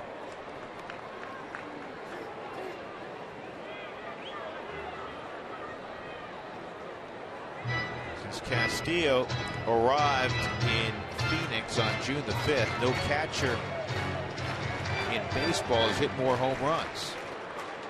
He's hit 17 of them. The next best is Washington's Wilson Ramos with 12. Here's the 0-1. This ball hit to deep center field. Blackman going back, and this is off the wall. 1 run is scored. Here comes Brito. He's going to score. And Arizona takes a 7-6 lead with 3 2-out runs here in the 7th. Boy, they have made a habit of this all year long, and in this series, 53 RBIs, a 3 RBI night for Castillo. He got a ball up in the zone and laid on that back leg. A slider, and drove it to dead center field. Charlie Blackman tried to get back on this baseball. Then you got to retreat, play it off the wall, and try to get it in as quickly as you can. But Brito runs too well. Walt Weiss will be forced to make a change and go get Boone Logan. You have Jake Lamb, a left-handed bat, coming up. Well, not only is it a 2-out rally, there was 2 outs and nobody on. 4 straight hits, and now Arizona turns a 2-run deficit into a 1-run advantage.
Colorado College will face off at Coors Field in the first outdoor collegiate hockey game in Colorado.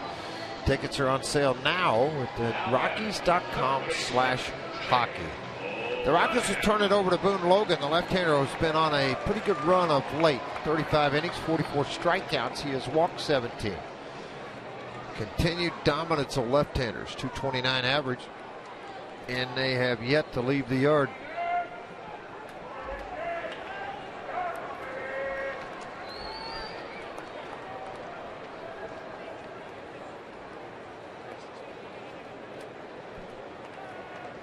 So Castillo at second. Jake Lamb steps in against Boone Logan. 6 runs, 12 hits for the Rockies. 7 runs, 11 hits now. 4 in a row for Arizona.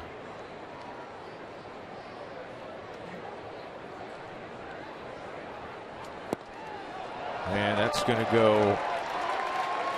That wasn't received very well, to be quite honest with you. Yeah, that's going to move the runner up 90 feet.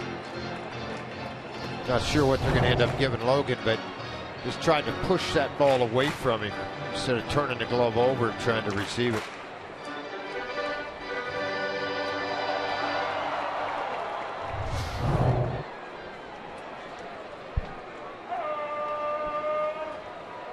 No official word yet.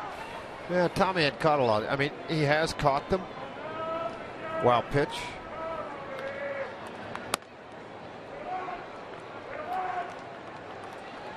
Two and 0.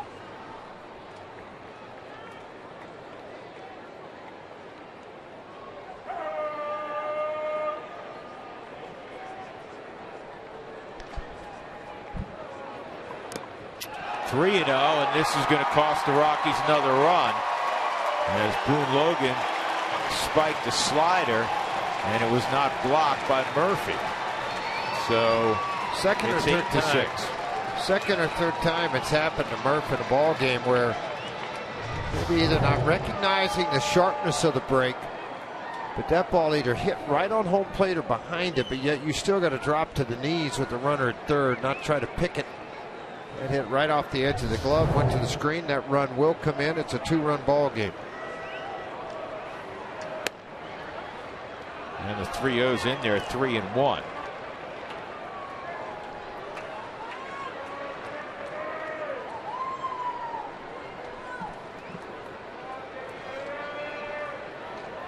Four runs with 2 outs and nobody on.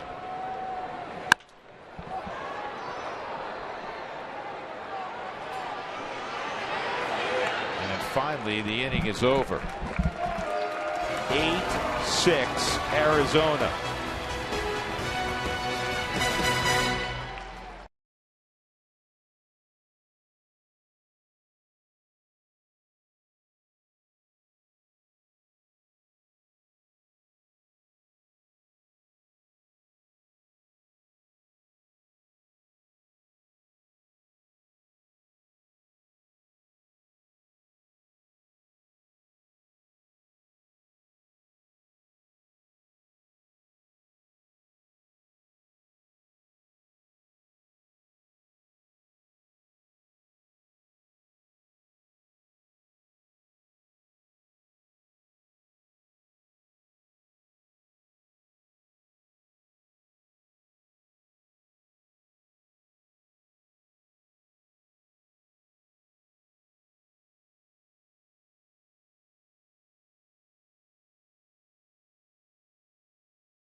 The Diamondbacks with 4 runs with 2 outs have an 8-6 lead as we go to the 8th inning.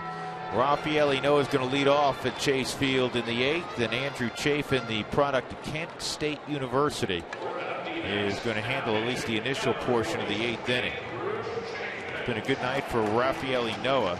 2 for 3, a pair of doubles, and a pair of RBIs.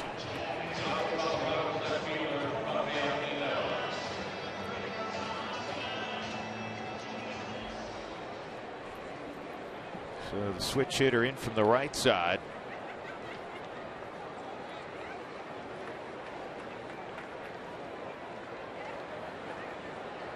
Daniel Descalso is in the on-deck circle.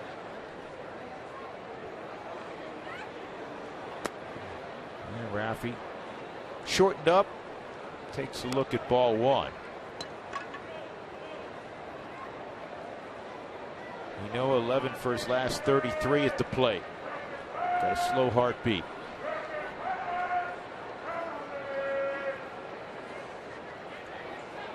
And this ball bounced almost over the head of Lamb. Unfortunately, he was able to grab it, and there's 1 out.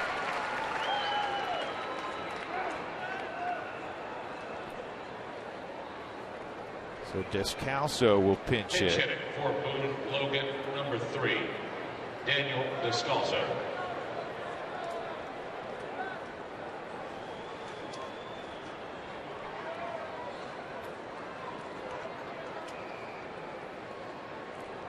You may be wondering why Walt's sending up a left-handed bat against a left-handed pitcher. There aren't any right-handed bats available on the bench. Adames' switch hitter was already used. Brandon Barnes is not available because of the hamstring glute strain. The only other right-handed bat would be your backup catcher, Dustin Garneau. Rosario is your 3rd catcher. He's out of the ball game defensively. Paulson came in for him.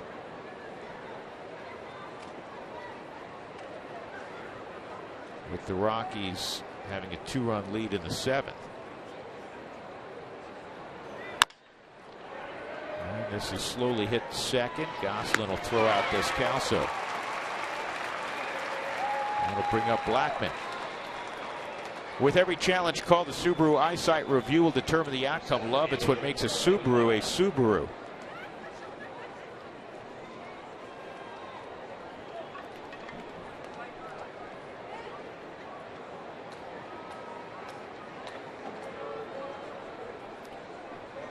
Chafin was a freshman All-American at Kent State. Supplemental 1st-round pick eventually by Arizona.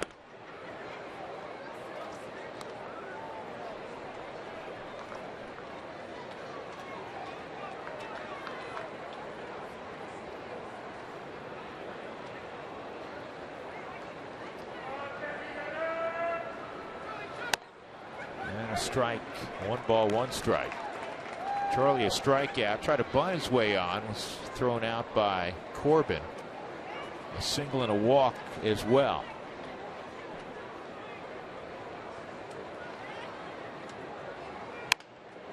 That shot foul.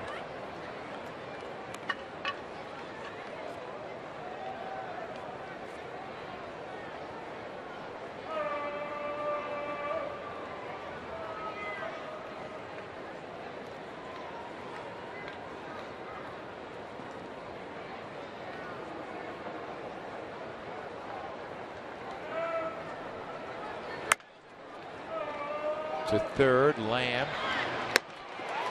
just did get Charlie. So it's a 1-2-3 8th inning for Andrew Chafin. 8-6 Diamondbacks.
Southwest Airlines. Book your low fare now at southwest.com. And by Mike Shaw Subaru, always our lowest price and sales and service guaranteed. In downtown Phoenix at Chase Field, the Rockies had a 2-run lead. It's gone. They're down 8-6, bottom of the 8th inning. And it'll be Jairo Diaz on for the Rockies. Yasmani Tomas will lead things off for the Diamondbacks. He'll be followed by Chris Owings. Tomas tonight 0 for 3. Did drive in a run with a ground ball to short in the 4th.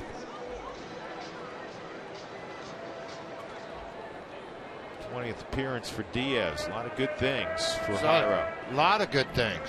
He's shown some pretty big innings in very high intensity areas of the ball game, pitching in the 8th inning. Fastball will range up to 98. He's got the hard slider 87 to 92. Well, our first offering at 88. Really worked hard, George, on repeating that delivery. He's always had a big arm. He got a taste of the big leagues last year with the Angels and pitched well for them.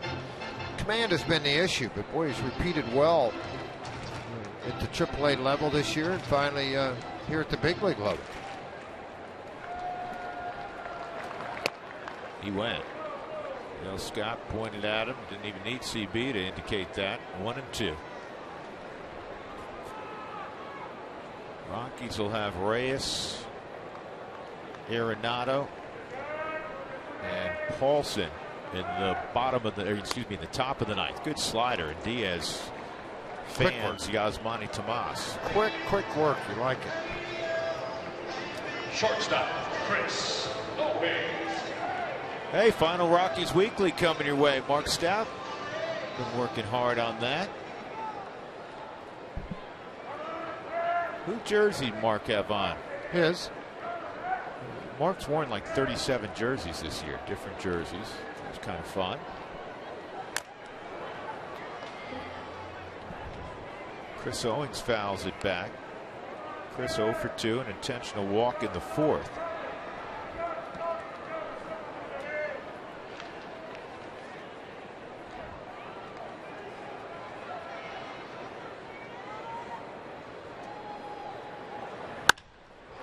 Ball's driven to right field, and in that corner, Parker picks it up, and it's a 1-out double for Owens.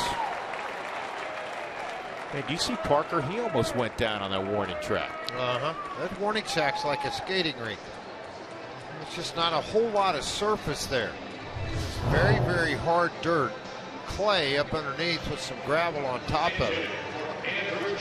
Right here, so you got to be really careful. He had to slide himself. It just makes you very uncomfortable. They got to change that. That's ridiculous. I mean, we saw Cargo go down. Fortunately, he didn't get seriously hurt, and Parker almost went down. Saltalamacchia, the pinch hitter, and he pops up the first delivery.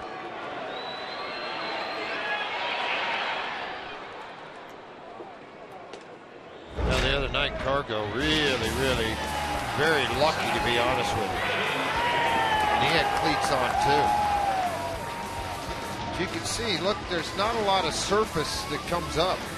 It's just a fine dirt. Yeah, at one time down the lines, they had a hard rubber surface and took that out when this ballpark first opened. Which I didn't understand either. Who wants to dive on that? Same thing that you have at AT&T in San Francisco. A.J. Pollock with Owens at second.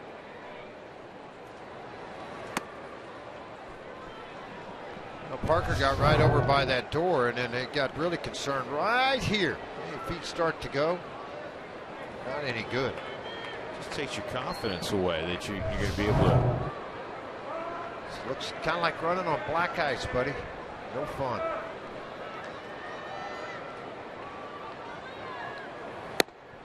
Fastball at 97 misses.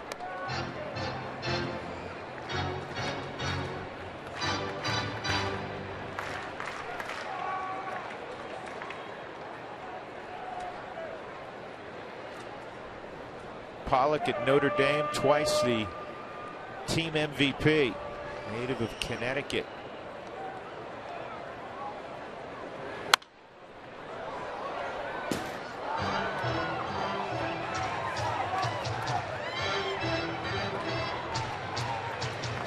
They're going to have Bracho handle the 9th inning. Ziegler still in Kansas City with his wife, where she gave birth earlier this week. They expect him back tomorrow to begin that Houston series.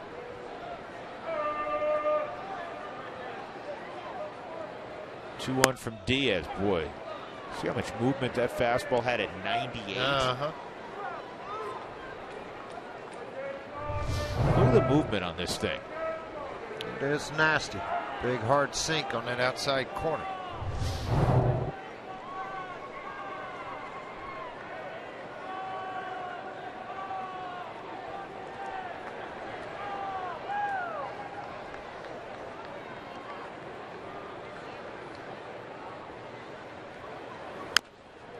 Another hard sinker.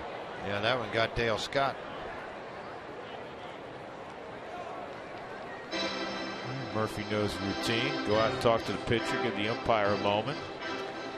A.J. Pollock is a guy that wherever he's been, he has produced. Obviously, he's a great player in high school. He's the Gatorade Player of the Year in Connecticut. Two-time MVP, as I mentioned, in South Bend. He was the MVP of the Cape Cod League. You go to the Cape, you're a prospect. And if you're the MVP of the Cape, pretty good prospect. You're a real good prospect.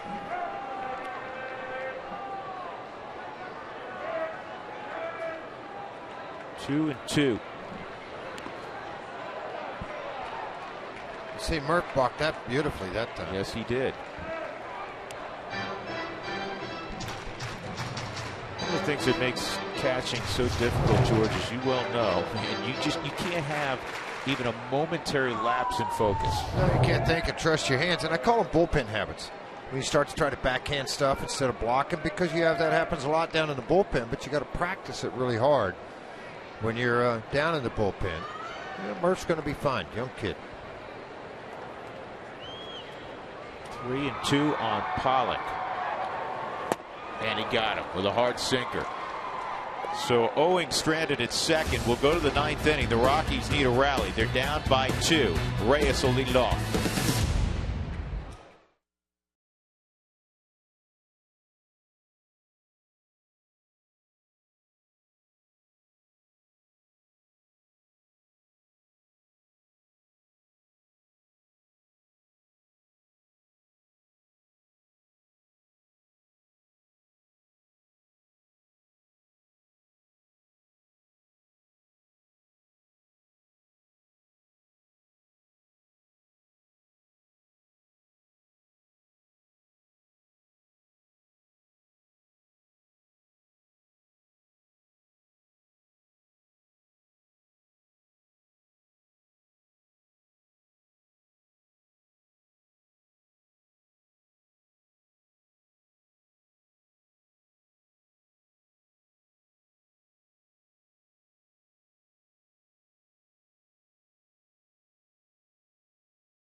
He was a closer in Mobile this year.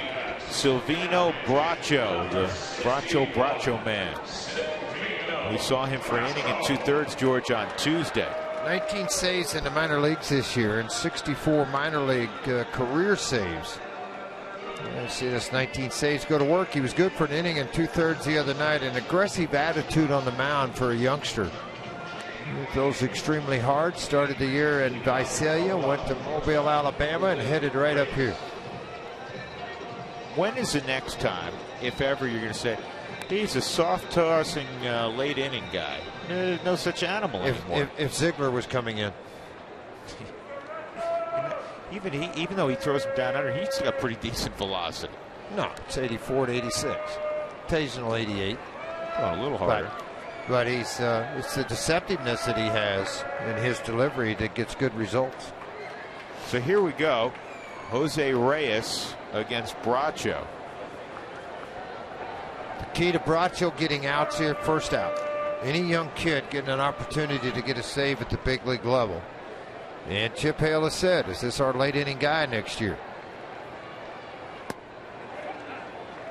Pretty nasty there at 92, a good location. Texas beat the Angels 5-3 tonight. Minnesota a winner.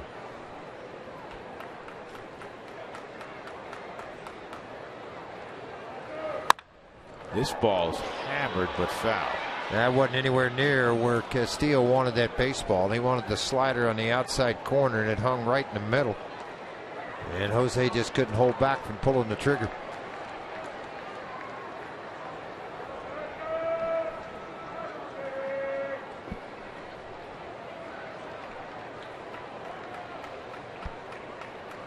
Two. Diamondbacks are 38 and 37 inside the NL West, which is very respectable. The Rockies have not done well in the West. They're 30 and 42.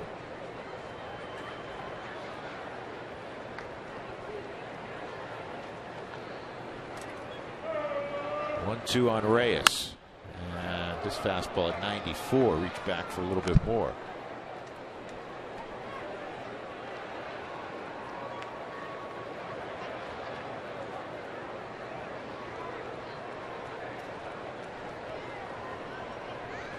Dodgers have the best record, and they're the division champs, 42 and 30.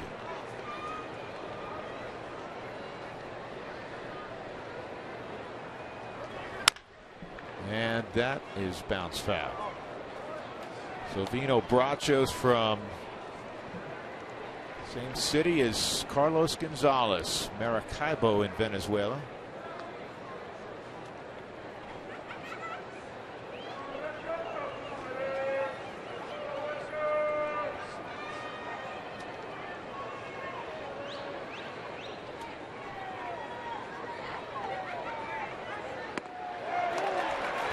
Slider strikes out Reyes. One gone in the ninth inning. Arenado coming up. Nolan doubled and scored in the seventh inning. Yankees took that 8-6 lead that frame. Who Wants Tacos fans, follow @RootSports_RM on Twitter to receive alerts for the Rockies taco special when the Rockies do score 7 or more in a ball game. Well, I'll tell you one thing. You want to get the attention of a team. Look at Bracho, what he did in 2014 when he was in South Bend. He threw 43 innings. All right, he walked 8 and struck out 70. You want to put your name on the map with an organization? There you go. Yep, that'll get a whole lot of folks' attention in your organization and others. Yeah, exactly. They'll start calling, hey, you think about, we'll make this deal, and why don't you include that Silvino Bracho guy? Then they laugh at you and go, we already know. Don't try to sneak this by. Inside. Not big guys, 5'11", 180, 23-year-old. Yeah. It's like I say to a lot of scouts, when you can get a radar gun that will measure the heart of a player, let me know. I'd love to have it. Mike Erickson is visiting with him over at Salt River today, George. One of the cross checkers for the Rockies, national cross checkers. That's the foundation of one of the discussions we were having. It's the hardest thing for a scout. Well, it's troubling because if you are going to be in those first 10 rounds, obviously your area guy is going to see you 4 or 5 times. But it's getting to know that player, and a lot of times guys have agents, and it's difficult to get in to have that visit with them. Find out through the parent, coaches, what kind of guy, great guy. And Nolan works underneath this. Tomas in right field has it, and he secures the second out for Arizona in the ninth. We'll bring up Ben Paulson.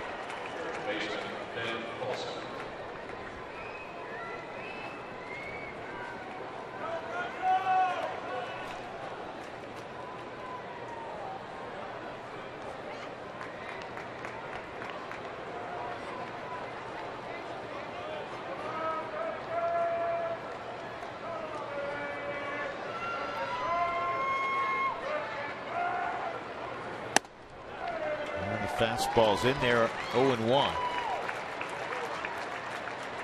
Diamondbacks 7-2 this year at home against the Rockies.